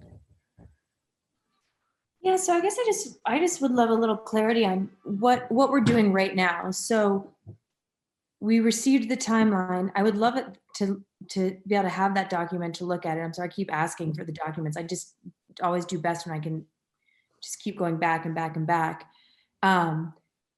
Right now, we're approving a timeline based on what you had given us, which outlines 2 meetings a month, one for regular business, one for facility-specific discussion. Each of the facility-specific discussions has a theme or subject or focus. Am I right? And that's what we're discussing now. We're not discussing things that are going to be put on the ballot. We're thinking backwards about if something were to be on a ballot, whatever that may be in November, we have to work backwards from that. And that's where the timeline is born from. Do I have that right? Yes. Yeah. So can you share that document with us so I can look at that? Yes, I will. I will share it when we finish this meeting. I'll share it right away, or, or I can let Liz talk and I can try and go do it right now. Well, I think it's an action item right now. That's the problem. So Right. if I'm not able to review the information, make to complete the action, then it's a little tricky. It may be that we want to table this and pick it up at the next extra meeting we're having, and everybody will have had time to look at all the documents we were, subjected to tonight for a first glance, and maybe make better decisions. I don't know. Yep. John, when is our next, we have a January 26th meeting, like a regular board meeting? That's our regular board meeting. I mean, yeah, maybe we could table it and just take action. I mean, we've had a discussion, to sort of uncover things. And if people wanted to tweak it, maybe it would be a shorter discussion where we can make some adjustments to the plan and then adopt it at that meeting. I did see Liz had her hand up and Kristen, so I want to give them a chance to weigh in as well. Only I don't know where Liz went. She just disappeared. Hi. Oh, there you are. I support the timeline of waiting till November and making a decision in August. I do recall that phase 2, even as it was the action from it would have only been to form a study committee. And I do think there's a call from our community. And it has always, I'd like to clarify, and so I support the timeline, been an option for us to put a vote out on repurposing. I would like to just make that really clear that it is not, that's an option for us to have people vote on a repurposing. And I definitely don't think that I've put it out there that I'm not interested in a town vote. So I do think we just need this time, because I think that conversation just showed how far apart we are from understanding where each of us are. And if that's amongst us, just imagine in our community. And so for the timeline, the one thing that kept coming to my mind, because there have been studies done, Alberta, Canada, the Chicago public school system has supported their communities in repurposing their schools, not financially, but they're what would be our select board. There's processes that could come to terms to really, is a ton of information out there. And Alberta, Canada was very similar types of schools from us. And they just, in those areas though, they did it on such a massive scale that when they went back 5 years later to see what the results were, it was, it varied, and there's so much more to talk about. And so and that's why I guess even in this moment, I'm having a hard time staying on topic, because there's so much more to share. So as long as what I was really hoping was that our extended timeline would include, I guess I was thinking topic-based conversations. So a topic about what repurposing, when we say something like the property values go down, well, that also means that it becomes more affordable. When we say people go somewhere for a school, well, we would still have, the towns would still be within boundaries of an excellent school. I mean, and that's not like hardened reasons for me to feel a certain way or another, but there's a lot of information that we just haven't talked about topic wise. So as long as we can get a little time, even though it's not necessarily the school board's job in some ways, there are some conversations that we could really have that I think could shift people on there's the concerns. I just feel like a lot of this is like, it gets to the fear of loss. It gets to the fear of all of these issues, but when we're not taking those extra steps in some ways, like we're asking the administration to, we're asking them to say, well, what would it look like next year or the year after? While also they're losing 0.8 positions of a full year-round job in the proposed budget that we're looking at this year. I mean, so what about us as community members, even if this was select board led, having topic-based conversations that could get to that, well, what if that happened, what could it look like? And to not just stop at that fear of loss, frankly, and to look beyond that to the potential futures and not, I really kind of crave a little more conversation at where it's end, its next step for in a lot of ways. And of course, the board is about the next step for the students, but as communities, I feel like it could be really valuable for us getting on the same page to have some of those other next step kinds of conversations. So if maybe that would fit in there somewhere, or we just advocate individually in our towns to have those conversations, I hope that we do. Kristen Blanchette. Oh, I think I already spoke, so thank you. Okay, I wasn't sure if you had your hand back up. Okay, let me get back so I can see everybody.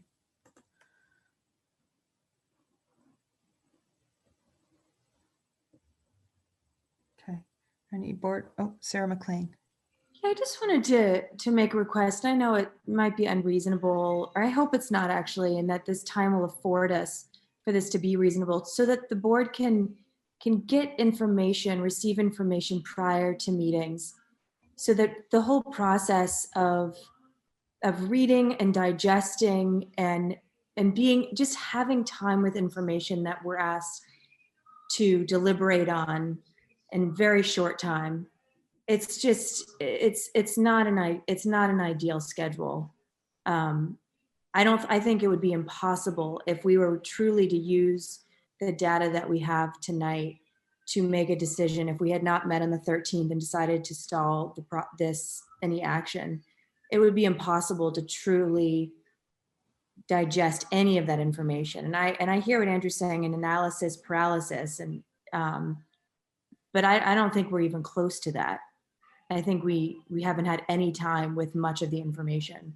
And so it would serve this board and our community and our kids in a process if we could receive the information, ideally when the agendas are sent out. Okay, that's always our goal. And there are just times when the information, we don't have it in a timely manner. So, but that is always our goal, to get it out ahead of the meeting.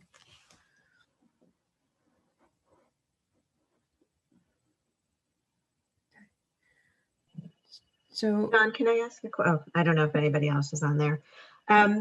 Is it, does it make, could we consider taking action on whether we agree to extend the timeline? And then at the next meeting, flesh out details on it? Or does it not? I'm just thinking about the calendar, or, maybe putting it off to the end of the next board meeting, which is January 26th, doesn't really change this, our proposed process much. So maybe we don't need to do that. I agree, it's problematic to try to take action on something that people are just getting tonight. When I don't think that was our intent. But I don't know if anyone has an appetite to at least agree on the concept of extending the time frame, as opposed to what it actually will look like. I mean, the reason we developed was to give you something to bounce off of, some rather than the 13 of us sit and try and figure out what it's going to look like. We thought we'd be more productive if we had something to look at and say, okay, well, we're not crazy about this part, or we want to change that part, and come to it together. The other piece that Sue regularly mentioned to us that I don't think we've said is, she reminded us that it's important that we're having this discussion in front of our community, because they get to see us struggle with the parts of it that they are likely struggling with as well. So, Caleb. I think I could support a motion to just take us out to November. And if maybe we could clarify or just make a request to the superintendent, if we could all agree to that along with it. I think it might be helpful for us at this point to have some clarification about what types of outcomes do require some kind of public vote, be it of an individual town or of the 5 towns, and which categories of decisions do not, according to legal advice that we've heard so far, or that maybe we will hear in executive session. When somebody was saying earlier November, and then Dawn mentioned maybe we'd make a decision at our August board meeting, I know that we haven't made the decision, but in that case, it could be a little confusing, because I think there could be like certain kinds that are not, certain kinds of outcomes that are not, we couldn't decide on our own in August. So if it was really all the way to November, if we could just get some clarity, because I feel like what I'm trying to accomplish here is that people are throwing out all kinds of ideas about what might take a town vote, what might take a public vote, what might not. And I know I'm confused about it, and I just think it might be helpful for everyone and for voters to have some clarity there, so that we really can say, what is it we're doing with that 7 months?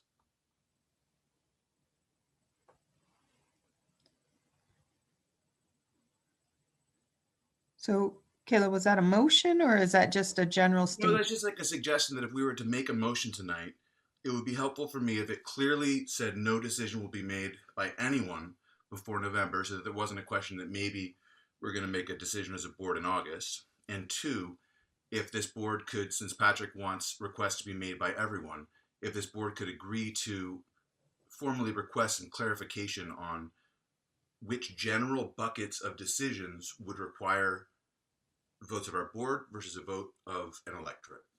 I hope that's clearer.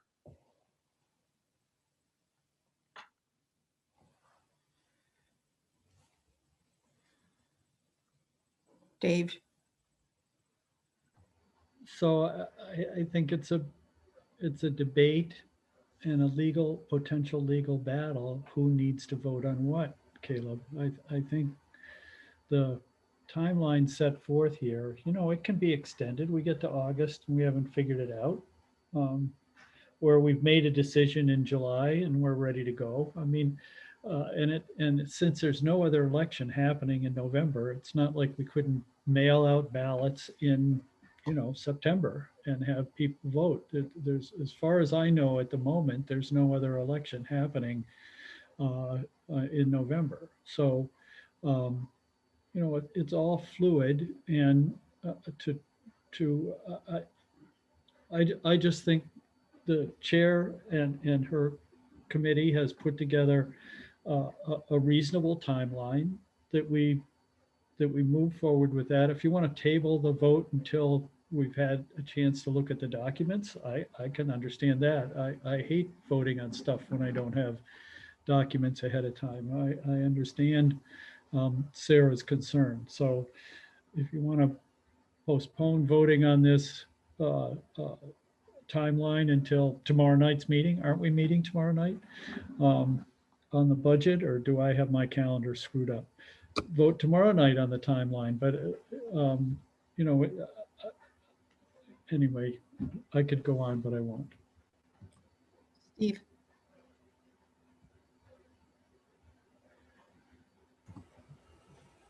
So I wouldn't mind voting tonight on the general principle. I think what we're going to do at each meeting and the whole agenda that's laid out, I think that's tough to debate and vote on tonight, but I think the general concept, now that Patrick says he thinks he can sort of handle that time frame, I'm willing to vote on the general concept of putting it off till November. And I've said all along, I think people ought to vote on whatever we do. So I'm happy to hear whatever information the lawyers have. And I think we could also have a motion tonight to ask Patrick to get the executive session with Mr. Mead going and have that as soon as possible and get that out of the way. Okay, and Kevin, I think. So I just want to clarify a little bit as far as the timeline is concerned. People talk, I'm hearing discussion about November, but I would like to clarify that we would keep the meeting schedule and the retreat schedule as well, with a possible decision to go out for a vote if necessary in the fall or something. I don't want to lose sight of the lineup for the meetings. If the content of the meeting shifts a little bit, so be it. But I think we need to keep that meeting sequence visible as well.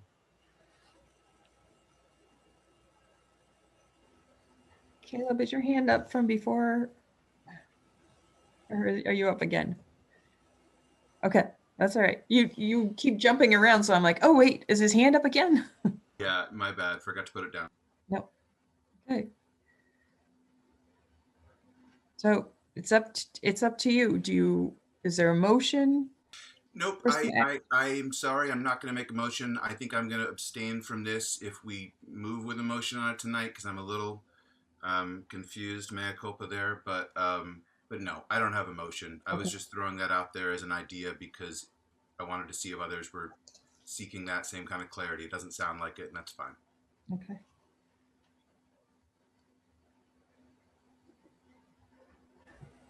I'll go ahead and make a motion that we approve delaying the decision until our August retreat. And that's it. Okay. Is there a second? Kevin? All right. I'll second. All right. Thank you. Any I'd more? like- Yes, Kevin. I'd like to make a motion to amend the motion that we keep the meeting schedule as laid out with the topic guidelines flexible. I'm amenable to that. Okay. All right. So the motion is to extend the timeline to the August board retreat and keep the meeting schedule as it's laid out. The content might be different, but the timing as far as the additional meeting per month, keep that. Yeah, Rob. but the meeting agenda is to be determined. Yep. Rob.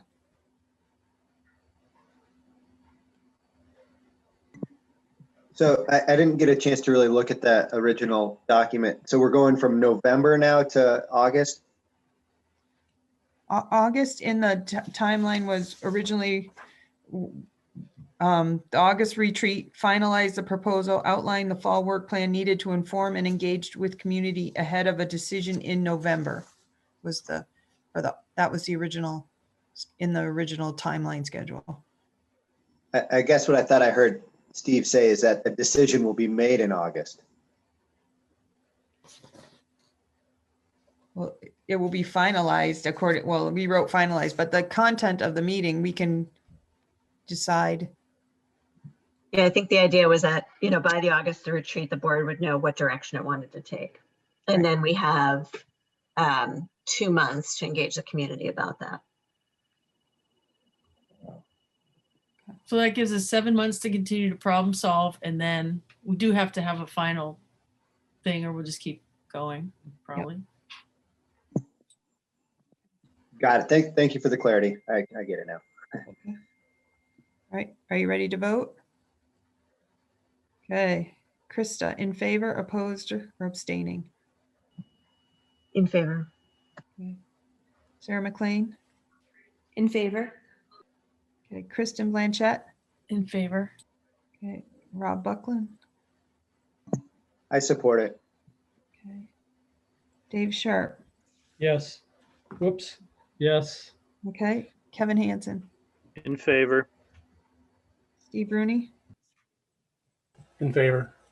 Caleb. Yes. Okay. Andrew. In favor. Liz. In favor. Sarah LaPearl. In favor. Okay. Motion passed to extend the timeline to the August retreat and keep the meeting schedule with the meeting agendas to be determined. So that passes. Okay. Dawn, Yes. can I just add a process question? So could we put on the end of January board meeting agenda item to review the outline? And between now and January 26th or whenever that meeting is, we would invite board members to provide feedback on the outline. Yep. And you said you can send that out to folks. I think I did. So, and then I'll have it included in the minutes so that it'll be out there as well. Do we need a motion to put Mr. Mube on the agenda? I don't think we do because we can executive session, we can handle that. Unless you think, Patrick, differently. Okay. Before we go off of this topic, I do want to take a minute. Dave brought up the letter to the editor, and I have spoken to 2 or 3 members individually, and I just wanted to share about that letter to the editor, what happened to bring about that letter. And we were receiving emails with inaccuracies in them. And I saw a need to share information regarding what was presented at the meetings to attempt to bring some clarity and organization to that information. So the letter was penned and sent out to some members for feedback. Having got that feedback, I then sent it off. It was not my opinion, regardless of what you feel it was not my opinion. It was not meant to be dismissive. It was just meant to share information for people who were unclear about things they thought or they were hearing. So I just wanted to take a minute to share that with you all right now, that it was not my opinion. I did write it on behalf of the board, and I did have some oversight from some members as well.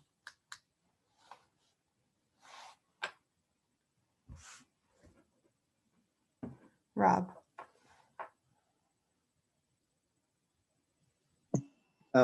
Thank you for sharing, Don. I guess my concern is, that some members saw it and then some members didn't, and it's on behalf of the board. I just don't, looking at our executive limitations and that doesn't sit well with me. There are times when I do write things on behalf of the board, and in the past we have talked about this. One example is the letter that goes in the town report. I write it on behalf of the board, and I share information from past meetings out with the community, and I sign it on behalf of the board, and then I send it after it's sent. We have talked about that as a board, probably before you were on the board, about that, and when I respond and when I let people know. And the message at the time was that I don't have to let everybody know every time I respond to a community member or a request for information, but if it's something that's going to be published, to let you know after it's written. So I understand. I think maybe it'd be nice to have maybe a process conversation as a board then. Because if some members did see it before it went out and other members didn't, I don't feel good about it. Rob, can I explain that? So I was board chair for a while, and usually when you do, if the board decides or there's a clarifying letter that needs to go out, like the chair and the assistant chair, whatever it's called, look it over and then do it. Now, I think the crux here is that people feel like it was an opinion piece and that Dawn was supporting something. She doesn't feel like she was. So that's the difference. She felt like it was just a informational thing, kind of like the, which Sarah, we didn't get to this month, the highlights thing that I do. And I run that by about 4 people and say, do these seem accurate? And they go out. Now, no one's ever been angry at me for that because, I mean, that is, and so I think Dawn felt she was doing something factual. And some people don't feel like it was factual. They feel like it was an opinion. So it's even in the board chair thing, whatever it is, thing that board chair can do that to clarify stuff. I mean, I've been doing that to clarify stuff. So I think that's the difference. I think what we need to be careful of here is I feel like people are moralizing on other people or trying to mind read and think that because someone said this or voted on this, that here's where they are, they're in this spot. I think it's a little too, I mean, we're dealing with contentious issues. So I just think we have to always feel like we're all, what's that word? Working from a place of, we're really trying to Integrity. oh, I forget. Thank you. What's the word, Steve? Integrity. Thank you. And so I wish we would all know that. Look at all the amount of time we're all putting into this. We all care about this. And so I guess I'll get back to my point that Dawn felt it was just clarifying information and people disagree. So we can disagree on things, but that's kind of where it's at. So maybe I should stop doing the board highlights, which we didn't do this month because I won't even go into how busy I've been. But so I don't know. And I think people are doing to the best of their ability that they can. So that's just my opinion. And from having been a board chair before, there is stuff that comes up. And if we had to show it to everyone before we had to put it out, it would be unruly. So anyway, just my thoughts. Sarah McLean. Yeah, Kristen, I appreciate that perspective. And Dawn, I hear that. I think it does call into question, like intent versus impact. And, this isn't just like an annual report. This is like a very, as Kristen said, contentious time right now. And we can assume good intentions all we want. And yet when we're reading it ourselves and then also receiving feedback from community members that it's looking like advocacy, I think that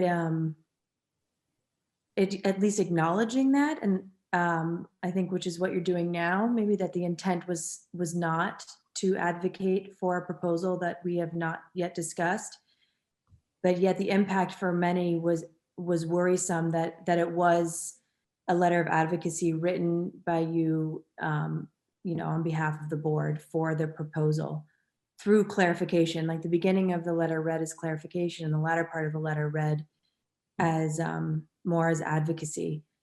So I just appreciate the distinction of intent versus impact. Okay, thank you. Dave? So I guess where I'm coming from is I'm uncomfortable when I get a number of people, either in written emails or in phone calls, accusing me or suggesting that I hold a particular position because something appeared in the newspaper on behalf of the board. And how did I vote on that? Where was my position on that? That the chair should express it that way. So it's my uncomfortableness with what people are perceiving me to have support for an opinion that they believe was expressed on behalf of the board in the local newspaper. So, I don't ascribe I try not to ascribe intent to anybody. It's what is factual. And in this case, it was the reaction of people who read this in the paper and their reaction to me. Thank you. Kevin? Well, I'll preface this with, I think Patrick's proposal hits all the points and it's viable. And until somebody comes up with something better that hits all the points, that's the baseline. So I don't have the same emotion or lens or fears, desires that certain other people have. This is a very emotionally charged issue. But I think it's a stretch to say that the letter was not factual as far as the proposal that Patrick has presented in public and that is in the process of being considered. Thank you. Krista, did I see your hand up? No? Yeah, I just wanted to say that I think it's really hard right now to communicate in any way. Dawn actually shared this letter with me, and she has shared other letters with me, and we do editing back and forth. And to be honest with you, I did not, partly capacity, and how quickly I read through it, my initial reaction was, oh, good, it would be great to just have a board voice out there, because not to advocate a position, but just to sort of to share some facts. And that was my reaction. And I didn't comb through the letter for tone, primarily because of capacity. But I was grateful that we were putting something out there, because I think sometimes we get faulted for not sharing enough. And then sometimes we get faulted for communicating and it isn't the right thing. And so I think it's just, maybe it's a lesson learned for me, perhaps, that when we are dealing with something so high stakes, maybe we do need to tailor our process. But I also just want to recognize that I know, like, as the chair of the Community Engagement Committee, to stay on top of managing the communication with our community in both an efficient way and a mindful way and a respectful way it's really hard. So I just, I appreciate what John was trying to achieve. And I think that's really important to acknowledge. Dave, is your hand up from before or is it up again? No, it's up again. Okay. All of us, each of us, have a right to write a letter to the Addison Independent and put forth our view of what's going on in this board. I have been very reluctant to do that because I think it's important for our board to be able to be straightforward with each other and try to move this process forward. That was the part that I felt was unfortunate. Not that Dawn wrote the letter. I think she's entitled, as all of us are, to our opinion and to put it in the Addison Independent. It was just to say it was on behalf of the board implies some sort of vote that the board took to support the proposal.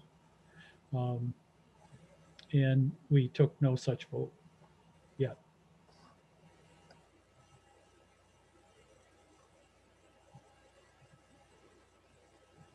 Steve? So thought I should probably say a little bit in Don's defense. I'd say 75 to 85% of that letter I wrote.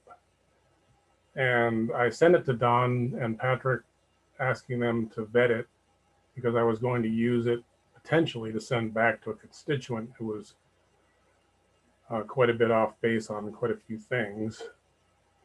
And Don said, well, I would probably hesitate to try to answer all of these letters, which is it's a struggle. I mean, I'm a new board member. I don't know if you just try to answer every single misstatement that everybody says in all the emails that you get. I thought I would write out what I thought about it and send it to Don and Patrick and have them kind of just look at it and see if I was misstating any of the facts, which is all I was really trying to do, was just put people back on track with what actually had been proposed. There was really no intention to, and I thought I made it clear that there wasn't a decision made in that opinion. It was just, and we had plenty of work to do. And if you had another suggestion, please bring it up. For God's sake, bring it up. And Don said, well, we might use this, as in a letter. And I said, well, feel free to use it whichever way you'd like. I would say, Don, that I was a little bit shocked to find that it had gone out without it maybe having been run by everybody. It's just the nature of the discussion that we're talking about and the emotional charge that goes with it that makes this, I think, a bit of a special condition, and that people are very easily going to read into a letter of this type that somebody's taking a stand, which was not any way in shape or form what the intent of that was from the author. So I just thought I wanted to put that out there. Thank you.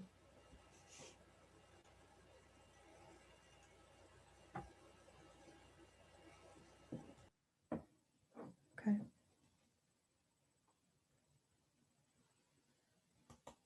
I have heard you, and I will take all that you've said in any future process. All right. We don't need an executive session tonight, and our public has hung on, so we'll leave a little time for some public comment. I do know that Tim Dumont messaged me about wanting to speak, so I'll go to him first.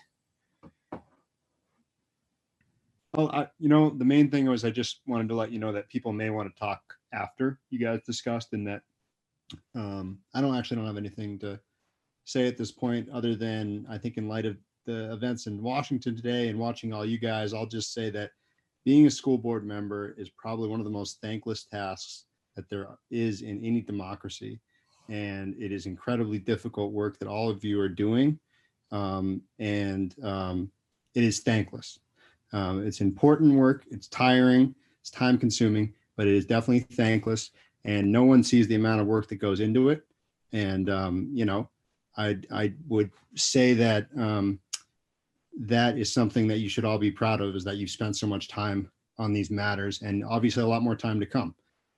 But I will say that there are some wonderful educators on this call that have stuck it out, some of whom helped me get through some difficult years when I was in second and third and fourth and fifth grade at Lincoln Elementary, that are the reason why I am wherever I am today, and many others. And they are essential people. Teachers are, and this is besides the point, but teachers are economic generators. They have children in our communities. They buy goods and services. They retire in our communities, then they volunteer. They substitute teach, and they are just, every dollar spent on saving a teacher's job goes, as you all know, just goes to so many different levels of our existence in this state. And, I just wanted to say thank you guys for taking the time. It's thankless. Keep up the work on trying to build the bonds, whether it's now or in 7 months, and just keep everything as public and transparent as possible. Okay, thank you. Nancy Cornell. Thanks. I wanted you all, I first of all wanted to say that I wanted to make sure that everyone was aware that people from 4 of our 5 towns sent you all the same letter, and it was signed by 568 people, that letter. And I know you have that letter, but I'm hoping it can be made part of the board's public record. in addition to that letter, you also received a letter from the Starksboro Select Board, and I'm hoping too that that letter can be made part of the board's public record. I wanted you to know how much people appreciate you're willing to take more time in deciding what to do. And I'm very hopeful as I was listening tonight that as you make plans to meet and talk about what you're going to do, that you'll consider some different proposals besides the proposal that you have been considering. I think we're starting to get some good news from the legislature. We have 2 bills have been introduced that would make a significant, give us some significant financial breathing room and relief. And I'm hopeful that those bills are going to pass. But I also just wanted you to know that I hope you know that that I and many other community members from the 5 towns are eager to offer assistance as you do this work. And I hope you'll call on us when that feels appropriate to you. So thank you so much. Thank you, Nancy. Paul Forlenza. Thank you. Just really quickly, 2 points. One is I'm glad that it looks like you're going to take extra time to make this decision and that you're moving away from sort of a binary situation where it's either the superintendent's recommendation or staying where you are. And I'm hoping that in March, if that's what you choose to do, that Lincoln can make a serious proposal. The second thing I'd say is, I think Patrick, you owe it to the board and maybe the community to have Mr. Mew write a legal opinion. Whether you share it with the community or not is a different story. But I think the board members, it needs to be clear to the board members where he stands. I heard him say several different things that were in conflict. And I would ask you to include a link to the legal opinion that our attorney gave. It's not confrontational. It simply says this is the way we look at several articles. So thank you. Okay, thank you, Paul. And then I think I saw Mike Fisher. Is he still there? Yeah, thank you. So I wanted to respond a little bit.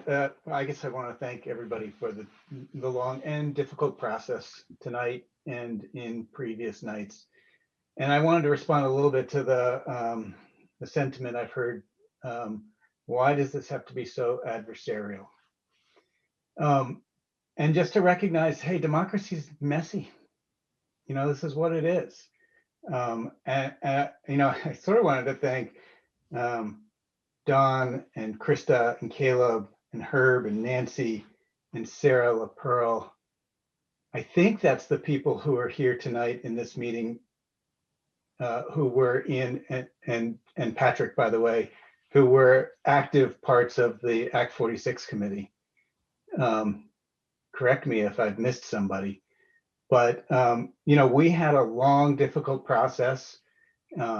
And hey, I lost a lot of battles in that process, but I think we had a real success together in writing an interesting set of articles that that are our agreement to bring the towns together.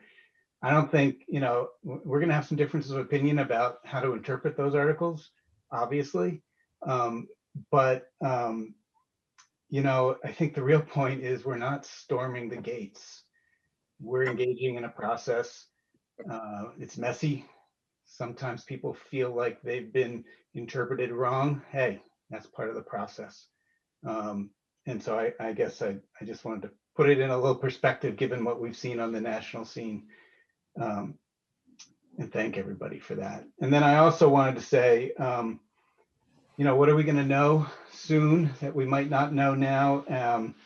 You know, in the e-board, I think it was yesterday, our 2 state economists reflected on, you know, Carr and Cavett reflected on a few things that they've just never seen before. You know, residential real estate property tax transfers are 40% above expectations. Nobody could have predicted that they would see as much sale of residential property as we're seeing right now. Now, that's not happening uniformly throughout the state, but it is sort of an unheard of change. And, we received 20% in 2020, we received 20% of our gross domestic product in straight federal stimulus. Nobody would have predicted that. And though a lot of that money, almost none of that money went to tax revenue, to supporting tax revenue like activities, we're seeing the multiplier effect in our revenues to the degree that though it was expected that the ed fund would be in real trouble, it's 18.6 million. We were announced, I think it was yesterday, that it's 18.6 million to the positive. Nobody expected that. And given what happened today in Washington and what happened a few weeks ago in Georgia, one of my favorite quotes from the e-board was Jeff Carr said, "We're all Keynesians now." The federal government is in the business of providing more stimulus and more support to the states and to local government. And so we don't know exactly how that's going to turn out, but it's going to change the picture. I don't believe that's going to get us out of the long-term economic challenges that you guys are all describing, but I do believe it will provide some breathing room. So having said all of that, thank you. And thank you for your decision to give yourselves some breathing room to let some of that play out. I think that was the last one with the hands. I don't see any other hands up. So thank you for hanging in and giving your comments. Would you be in favor of postponing the meeting evaluation to tomorrow night and lumping the two meetings together? Okay. All right. And I'm sorry we've gone over our time, but it was important and we needed to get, oh, sorry, Herb, looks like you got your hand up.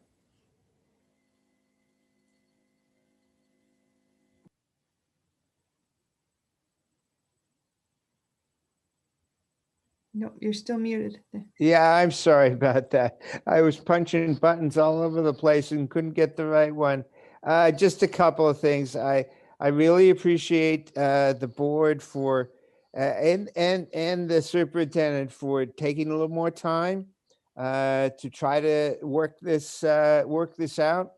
I think it was the right thing to do, and I think. I very much appreciate what the board did there.